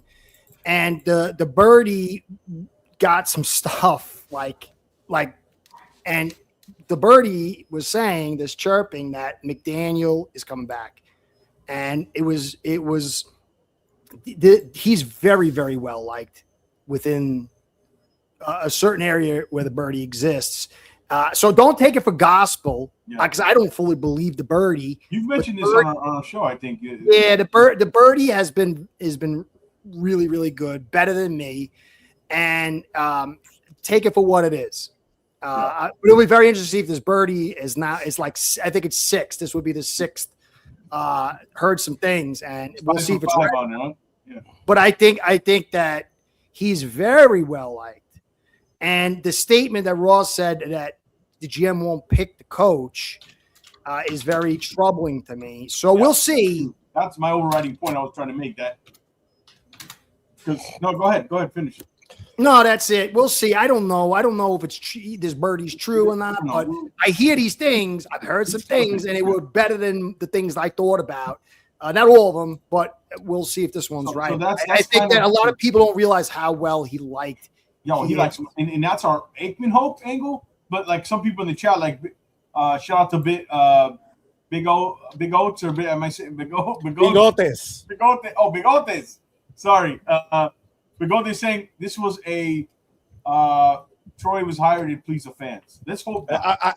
I was happy. I want him to please on the chat explain what was his opinion on that, because I don't get why that. Well, I think he's saying that it's just a figurehead, that he's not going to have the same. You got Garfinkel, Shoreman. You got Shoreman, Garfinkel, Stillman. Those guys are going to make the real decisions. They're bringing him in to please the fans, because ultimately, what are you going to do? Bring back Mike McDaniel? You need some sort of saving grace. At least you tried to bring an outside voice. So I think that's what he means. Yeah, you got to remember optics. It's all about mind control and optics. And he's big on optics, Ross. Yeah, and analytics. You also have to understand that their media department, it's all over the U.S. Everybody uses it, whether it's corporations, military. They have huge analytics that check algorithms, and then they'll find out. That's how Trump won the first one. They can have such an access with AI and this algorithmic study. They can tell what the public sentiment is and how they can move things by what these algorithms say. And Mike McDaniel, whether you like him or not, there's a lot of people like casuals that will feel, and it's fair, a resonating, I see myself in them. And so remember how he came here. Remember how he was our 4th choice. Remember the flight and the video of him. I'm coming to save Tua.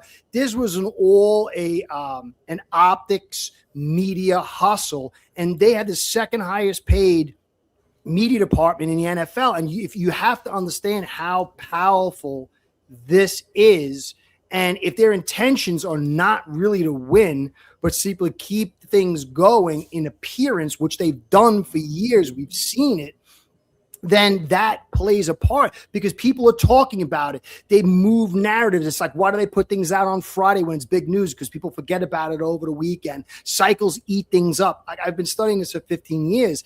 That Aikman bit had people talking, had people hope. They're checking the algorithms to see the spike and the response, and they have AIs analyzing all this stuff to see what they can get away with. Governments do it, everybody. So it's really a deep subject, but that was a spike. That was a mover. That was something.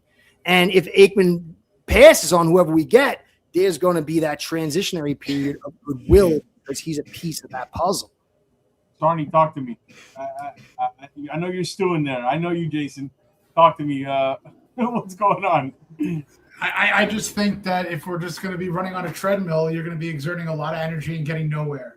I truly think that they need to just start over.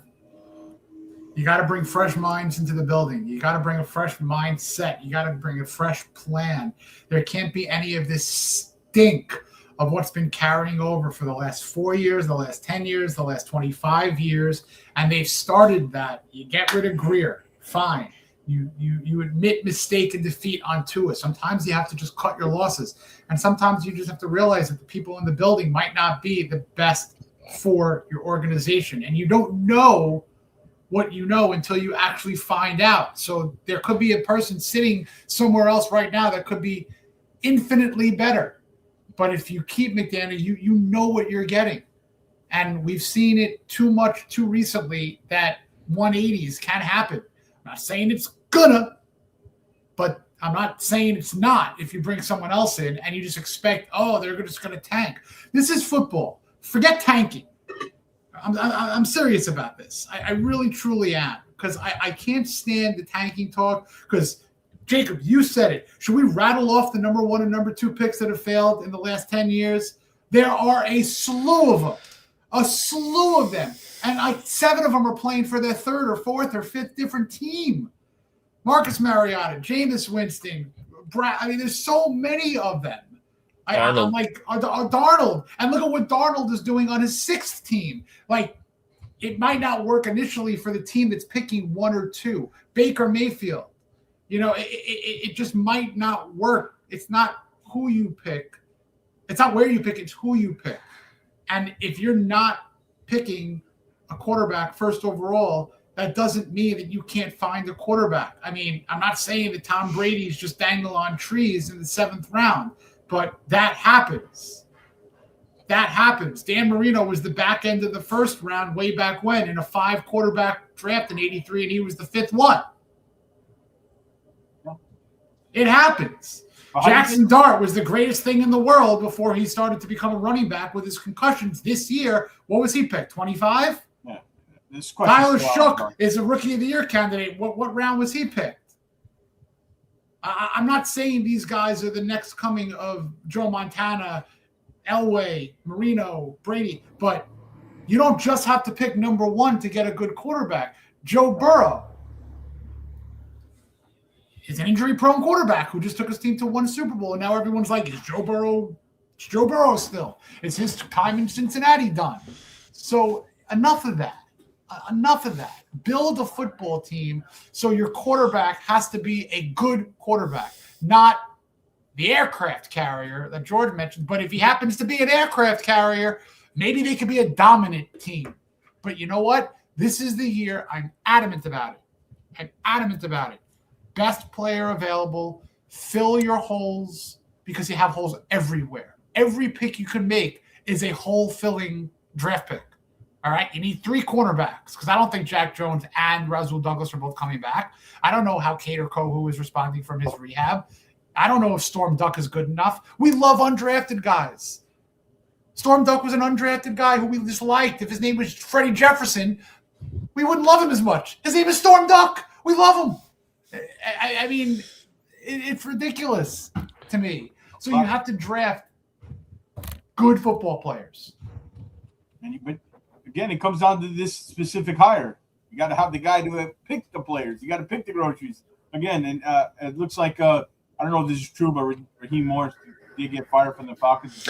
He did. The GM too. The GM was fired as well. Yes. Well, you're right. They did it right. You don't do. They're doing a clean sweep. Again, if you were going to if it was like you didn't fire Greer this year, or something happened, or you say we're going to bring in Champ Kelly for a year, then I'd be more open to keeping McDaniel for this year. But not even that. When Jason just put it to my head again, you can't waste a year of draft picks, and that's what's coming up this year. And we're going to be talking on the War Room, Jason, our draft show. And another thing, another reason why a lot of people are saying, all right, great, if Champ Kelly comes in, let's have him do his thing. Here's another reason why I don't like that also, because this draft, you could also play for next year's draft.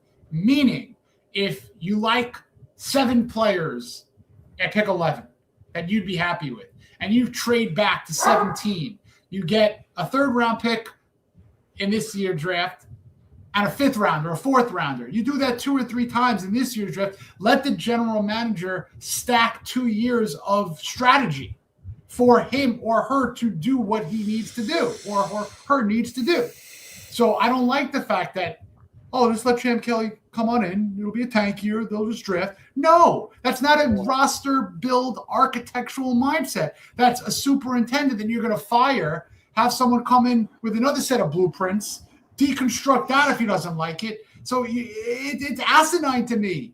And the crazy thing about this ineptitude of being able to build a team and structurally build a foundation is that Russ is a real estate guy.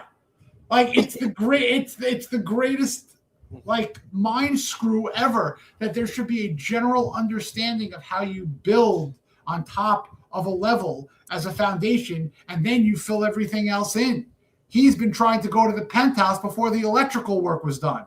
He's been trying to get the amenities before the plumbing is done. It's that simple.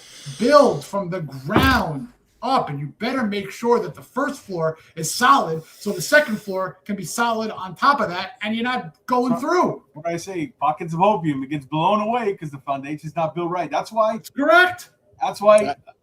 Go ahead, Sammy.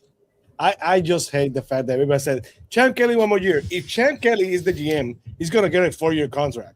So I don't think that's because he's right now. It's an interim GM.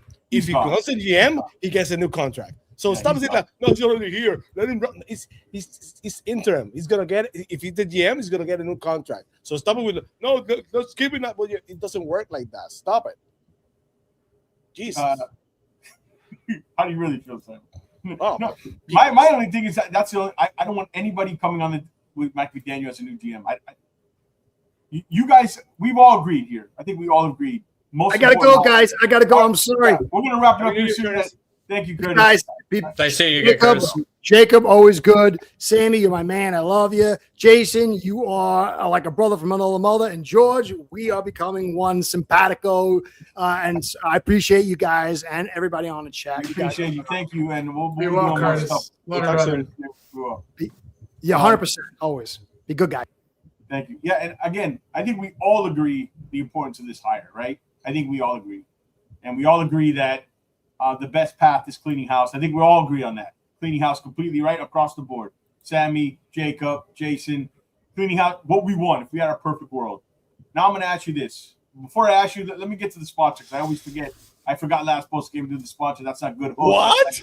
That's not good for me. All right. So let's pay some bills, apparently, right? What they like to say, even though it's not. Rescue Tech 305 IT Services. You can get all your tech needs locally here in Miami. You can call Mike at 305-504-TECH. That's 305-504-8324. Email him at mike@rescuetech305.com or visit the website rescuetech305.com. Tell him Vince Faith sent you. He'll hook you up. He's a big Dolphin fan and a great guy. So check it out for all your IT needs. I know Jacob, that's close to home for you there because Jacob is a big. He's the IT guy here at FinSpace. I could have used him a few times. All right, so let's get into a little prediction time. Okay, Jason's favorite part here. I'm gonna leave Jason last. Jacob, how does this play out? I know I'm asking the impossible because they're not even sure. I don't think in that building. How does this play out? New GM, new coach, new GM, Mike McDaniel. And you're muted. Your mic. There we go. Thanks for the heads up. I was pausing it during the ad break there. I think we have new GM and same head coach. I think I've optimism there depending on the head coach and how convicted they're going to go with their draft prospects. That'll be really interesting. I hope whomever is going to be the head coach of this team is next season is the head coach of the future. But I didn't expect them to actually fire Chris Greer. I thought that they were going to put him into some kind of, promotion type position and then have somebody else come in and fill that spot. But the fact that they actually fired Chris Greer, I I don't know. Maybe they do the unpredictable here, and they go with a whole new system. Just because I think Mike McDaniel will continue. I can see the arguments for keeping him. Yeah, there's agreed. I think that's what's going to happen too. I like Mike McDaniel. I do have a lot of things that I feel like I relate with him on, and so it's hard to say that, but at the end of the day, I do believe that it's best for the team to do a clean slate. But what do I think is most likely going to happen? I think it's new head coach, probably from the Rams, because similar West Coast styling. Oh, so you think it's going to be you mean a new head coach and GM? Oh, I'm sorry. Yeah. I'm sorry. I meant to say GM. Thank you for correcting me there. I meant to say we're probably going to get a new GM John from. McKay, you're saying John McKay. Yeah, probably. Maybe. They got a Shula over there too. That's a head coaching candidate. Hey, if I was to pick my favorite head coach to or person to come over and be a head coach, it's got to be Shula, right? And I think a lot of the fans agree with that. I mean, it would be great to see the Dolphins have a great defense again and a good offense, right? Of course, it's always been one or the other, but I grew up loving Ricky Williams and loving a really good running game. So that's where I do like Mike McDaniel. I do think he is a really good run coordinator, and if he had the right pieces with a roster that he has more say in, he kind of got put into the middle of a build that wasn't his. But of course, they made all those trades and moves that ended up biting him in the ass just so they can get the right pieces there. It's been a mess. I could see a world that's why I say I could see a world in which Mike McDaniel goes and then he goes and gets Super Bowl ring with another team, either as a coordinator or as a head coach. I could see either, but yes. Don't worry, I'm going to get to you, Sammy. I just hate that argument that Mike McDaniel came into another build. He was part of the build, part of the reason why they went not offensive line. He came in. Do you remember, guys? He came in. I watched a million hours of tape on Tua. Forget about offensive line. I can make it work. Right. So he's part of it, and he's part of the reason he came back. Did he, to his credit, and this is probably his case that he's coming back, did he get most out of Tua like he promised? He did. Did he exceed? I think he did. That's an argument. But to me, I'll let you finish, Jacob. It goes way beyond that with Mike. Mike, to me, is like a Josh McDaniels. Can he come up with some concepts? But he comes up with concepts, but it takes him a year and a half to adjust to what the league does. That's another problem. Can he come up with some stuff in the run game? Yeah. Is he a really good offensive mind? I think so. Is he a good play designer? Or is he a good play caller? That's a fine line I'm not sure about. But I think Mike will be good as an offensive coordinator. I just don't. It goes beyond that. You're seeing the same mistakes in 4 years. The in-game, the second half stuff, not getting plays in on time, the leadership, the fabric of a head coach. Can you stand in front of a team and lead them like a Mike Vrabel or a Tomlin or some of these other coaches? And the answer is no. It goes beyond the quarterback for me with him. That's where I differentiate it all. But go ahead and finish, Jacob. Yeah, I mean, he obviously ended up having say over what happened with the roster. I mean, Chris Greer and Short, they went ham at trying to get anybody and these big piece names that they could, a la Tyreek Hill. They went and got several key defensive players and Bradley Chubb and Jalen Ramsey to try and get this team sort of past that first 2 year head coaching, down that you usually see. So they're trying to kind of kick that into high gear with some influx of really big veteran talent. It didn't work out, and that financially hindered them from getting what they needed there. So part of that on Greer and Shore not doing the right business. Totally on Mike McDaniel for advocating for getting Tua's deal done, because that's obviously one right here and now that is aged like milk in Arizona summertime. So that's a little criticism All right, Sammy. How's this going to play out? I think I know your answer. Which part? The same part as always is missing the time. Mike McDaniel is going to come back. Bro. No, yeah. What prediction of how this is going to play out? Is it GM, new coach, GM, same head coach? Yeah, but exactly. Mike McDaniel is going to come back. They're going to get. I don't think Champ Kelly is going to come back. I don't think it's going to be the GM. Two on him, I'm certain, right, Sammy? I'm 100% on those guys. Not being the next debate is going to get saucy is how they're going to deal with Tua, because that's going to be interesting. They'll figure it out. They'll get if they got to if they trade him, if they if he stays that's there. That's a whole other show, right? That's a whole that's a you have a lot of stuff to do. Feast TVS next week, but you can keep going for the rest of the season. Yeah. So I think that they're going to find a way to get a GM that basically, I've said it a million times. I don't think the decision is 100% made on Daniel. I think that, and that's the question. I've heard that the decision on Aikman was made even from Halloween. 2 weeks ago, 2 weeks, before, He's been working with the Dolphins during that time that he was criticizing McDaniel. He was probably in contact with the Dolphins at some form. So it was before that, right? That's what I heard too, right, Sammy? So it was before that comment, right? That doesn't happen. People are reading way too much into that. Exactly. Yeah. We have to wait and see, but I think they're gonna get a new GM. I think the GM has to be Jacob really laid it right on the head.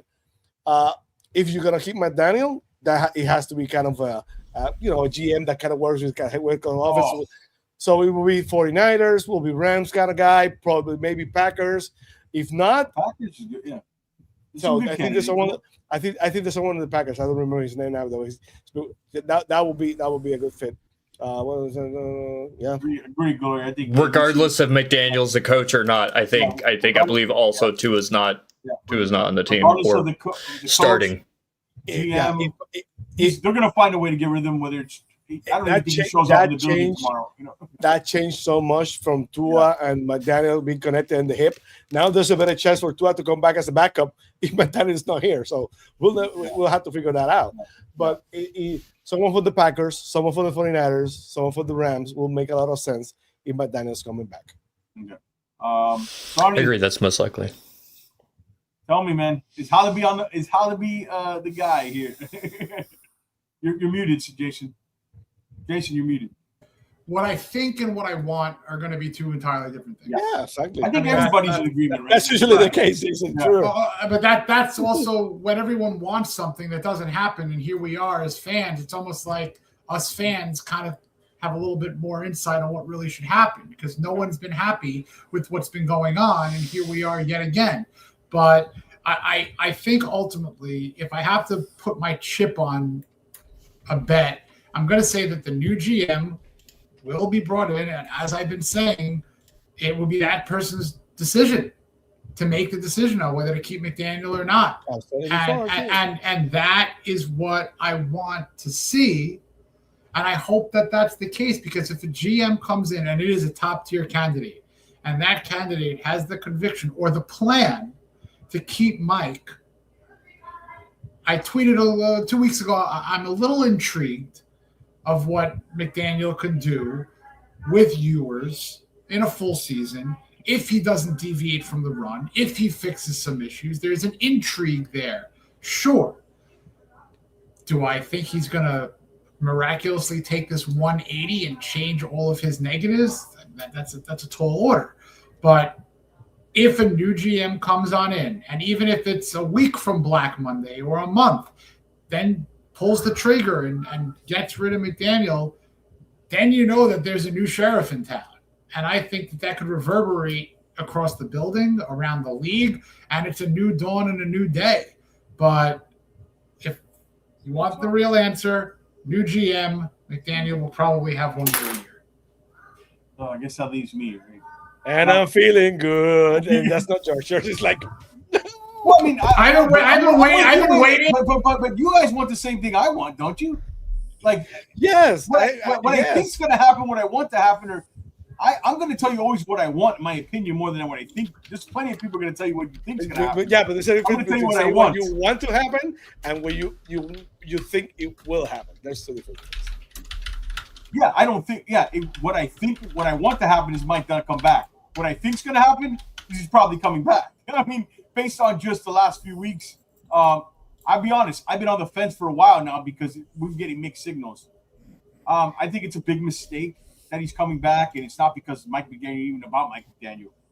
It's about Jason. Do you believe seriously that Ross is going to put the decision in the new GM hand, or do you think it's really going to be? That's the big question. Is it going to be Ross who decides ultimately?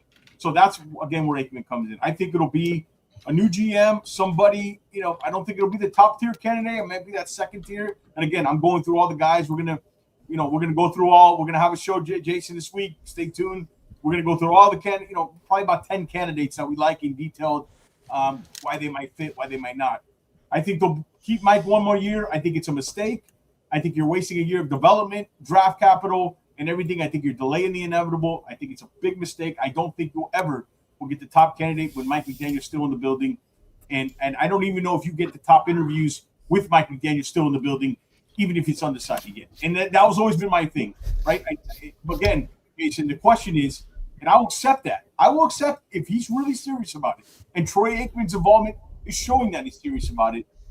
That, okay, he'll listen. And maybe he will say, all right, I'm holding off because not only to me, he's holding off because A, who shakes available from the coaching tree, and B, what do these GMs have to say? That's my hope, right? But my overriding point is if you're waiting for that and you're uncertain, that should be your answer on the coach.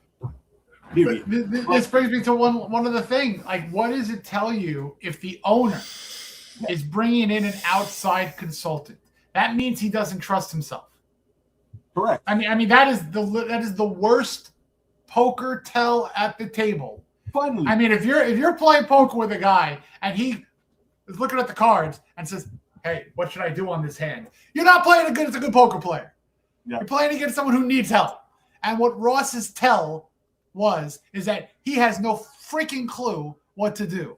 So he's got to bring in an outside guy in Troy Aikman. He's got to put that person above potentially his internal people who he has either kept in the building or brought in the building because he doesn't trust them either. Yeah. What are we doing here? That's a great point. Like, what are we doing here? At least it shows a tiny bit of self-awareness. A tiny bit. But I tell you what. If you want to bring in the right person, he's first needing to bring in the right person to tell him who the right person is. But it's a good thing, though, Jason. To me, it's more telling, more than Aikman, more than anything. The son-in-law Dan Stillman that basically taking the lead role. To me, it speaks volumes because that's someone that probably Ross trusts more than anyone because he's his family, So you can have everybody, Brandon Shore. I forgot his name because he's so useless. Garfield. Garfield. It's so useless. Great at business, bad at football. So the fact that Stillman's there, that's the guy that basically is the guy that's gonna go to Ross' ear and say this is not working. This is so. I'm encouraged about that. I do believe that maybe that the idea of Aikman Pro was his. To bring someone from the outside who's current. You're saying that might be more important than Aikman. I think and the fact that I said it before, the fact that they did things we thought they would not do. They fired Gris mid-season. They bench Tua. They're gonna rehash the whole scouting department. I heard recently, if it's true. Those things speak volumes. Those things speak that someone is Ross's ear and it's different. So it's give me hope more than Aikman, more than anyone. The fact that he's there, probably in Ross' ear, is the best news of the offseason. We'll have to wait and see what happens, but that gives me a lot of encouragement. Those are the two new guys at the table, right? The other guy's already been at the table. Shore, Garfield. Shore and Garfield. Whatever he is, yeah. But those guys have already been at the table. They're part of the problem. They're part of the problem. And I mentioned before, McDaniel restricting the pool could Shore too. And again, to me, the overriding point here, if you have uncertainty, usually, Jason, what do we talk about? If you're uncertain about something, don't do it, right? We talk about tweeting. If you're uncertain about the tweet, don't tweet it. Usually what is when in doubt, don't send it out. Yeah, when in doubt. So did you guys now agree with that point? Is there's clearly he likes Mike, and I've always said, it's funny, I said this word. He's looking for reasons to keep him, and that's what we've been hearing now. he is looking for reasons to keep him. Those GMs are going to give him reasons not to. I think more than and Sammy's point, the brother and the son-in-law and Aikman as well are hopes that maybe they can push him. He's trying to do something different. He's got a little bit of self-awareness, because I heard that and read that he realizes the process has been flawed. He wants to do it different. If he really truly does that, that means McDaniel shouldn't come back. But so this is why it's all confusing. I don't think he knows what he wants to do right now, and I don't think how the hell should we know? What do we know? We're just a bunch of guys who think we know about football and talk on here and have fun and with you guys in the chat. And by the way, do we know our draft pick status yet? 11. We're 11. By the way, Dolphins have drafted lucky number 11. The Dolphins have drafted at number 11 twice in their history. Fitzpatrick? 1969, Bill Stanfield, and 2018, Minka Fitzpatrick. Okay. That means nothing. Right, exactly. That means absolutely nothing. But there's always a curiosity into draft history. Maybe we get Caleb Downs. Damn, did he look good in that game? Even though Miami, I'm happy the Hurricanes won. I think Downs is a top 8, top 10 pick. But I will say, if there are 5 or 6 players that they are absolutely in love with, and they're available at 11, you take them. If at 11 they could live with 6 or 7 or 8 other players, the move is to trade back and build more capital. But if a guy like a Downs is there, you take him. If names escape me, the Miami tackle, he won't be around at 11. You take him. But we'll get into all this draft. I was drawing blank. We'll get into all this. We got the new Dolphins War Room, Finn's Faithful. Is that Dante Moore? That is. He's a guy. That's all biased. Things intriguing. I mean, maybe. I'll tell you what. Now, we're not drafting a tight end in the first round. Probably not. Hey, Kenyon Sadiq. That would be worth it. Ever drafted a tight end in the first round. But if that's the way you want to go. If the plan not a bad play. But at least the plan is to move back to the end of the first round and get another first next year and go with McDaniel and go with oh my God. Dante Moore. No. Oh. The quarter we have right now. Oh, including yours. You cannot spell EU without yours. So let's bring it back next year. Next year we have 2 ones. Don't let John hear that, Sammy. two ones, and you let Ewers go the whole season. Yeah. And the draft class is better next year. That's actually not a bad plan when you think about it. Right. So 27 draft. This draft in general is not great, but I don't buy. There's players every draft. You just got to find them. But like in general, the class, my early feel, it's not great. The quarterback class is thin, but also overall, it's. I would say it's about an average year. But again, there's players in every draft. Your job is to find. But George, you look in the first round. Can you find a number 1 cornerback? Yes. You look in the second round. Can you find a prototypical wide receiver? Yes. Can you find an interior offensive lineman? Yes. Can you find a tight end? Yes. The Las Vegas Raiders are going to draft a quarterback because they're the number 1, and they're going to get Mendoza. That's their luck of the draw, finishing worst in the league this year.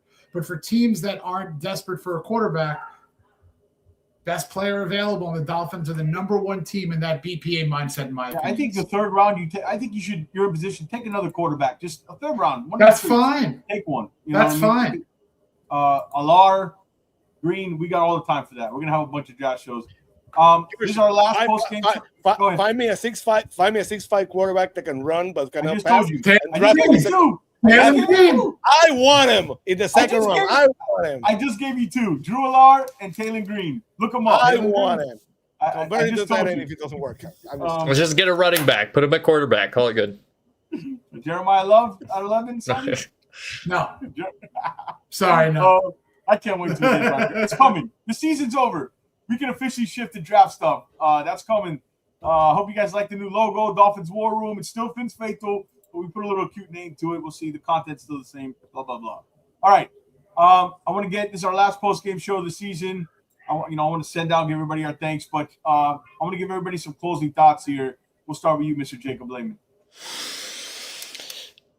This 2026 will be successful if they get the GM hire right. The success may not come in a playoff win, but it will come in a new looking team.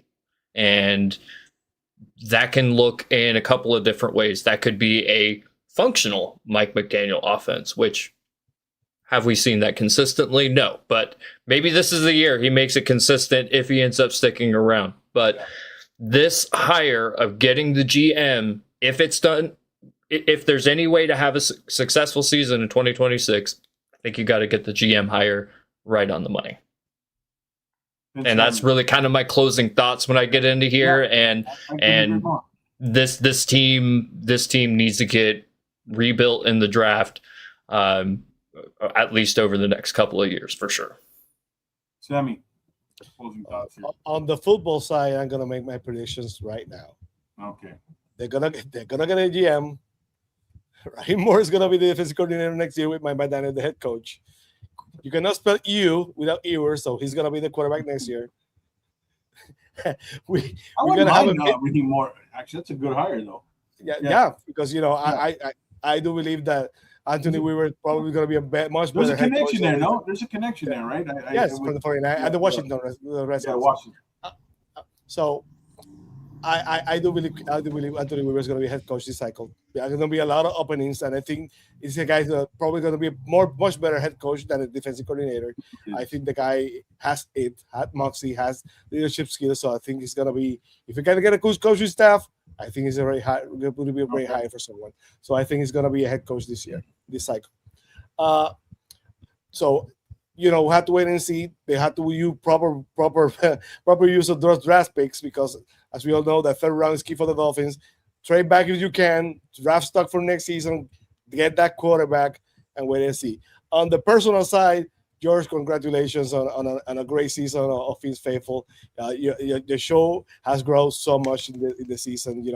Awesome job. You refurbished the whole concept of the show with the thumbnails, with everything. So with the layout, so it's been great. Of course, Jason is awesome always. I love Jason. Jason knows that.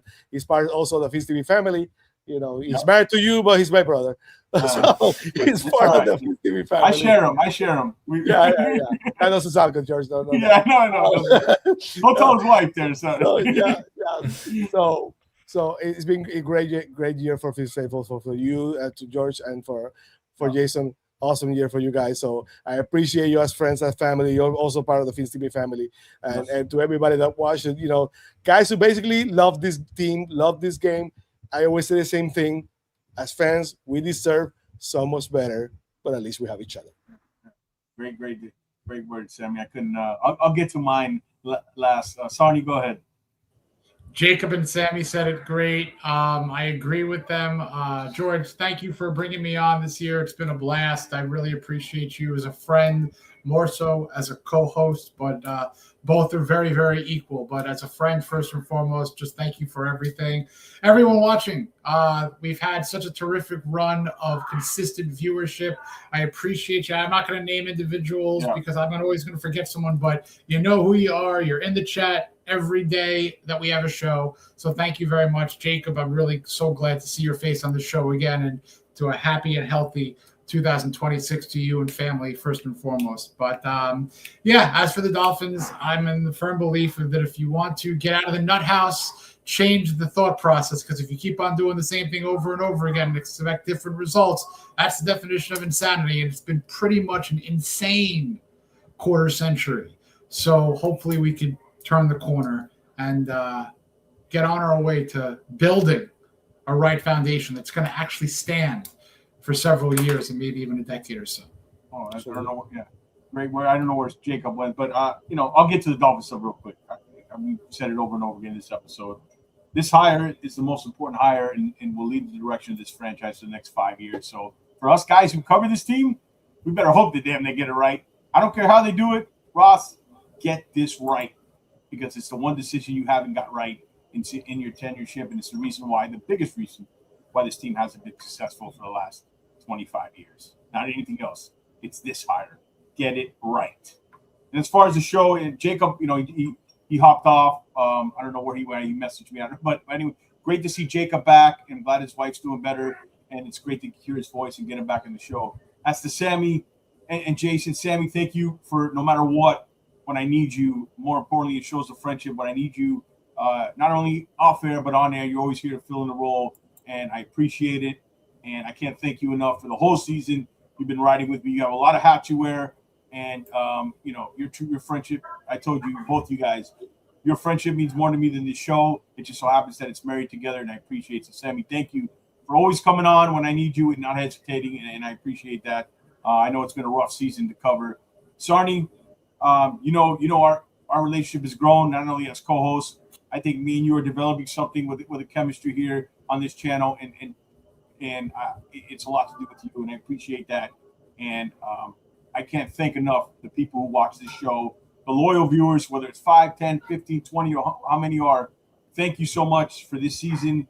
You made it easier in this tough season for us to get through this tough season. You guys made it easier, but we are not done yet. The real fun begins, Jason. The draft's coming up.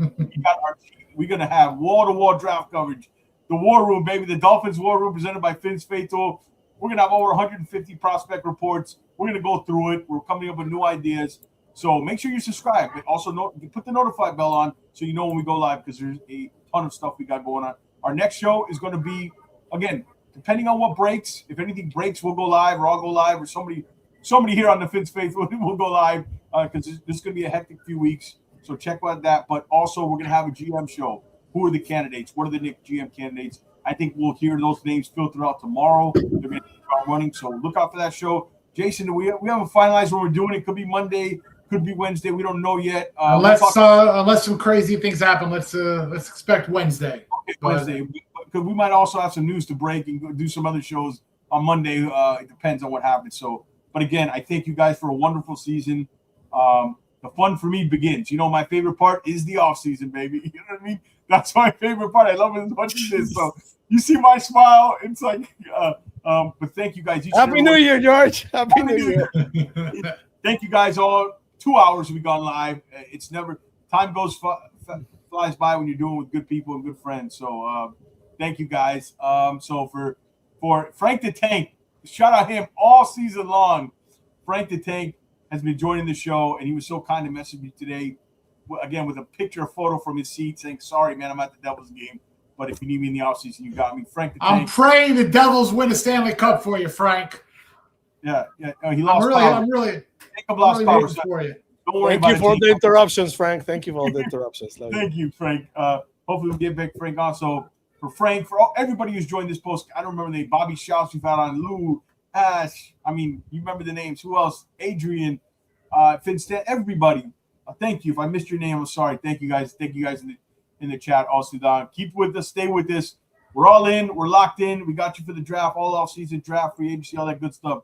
All right, let's get out of here. Let's finally get this season out in the back window here. We got some interesting news. Interesting couple weeks should be ahead. So for Sammy, for Jacob, for Sammy, for Curtis, I forgot Curtis.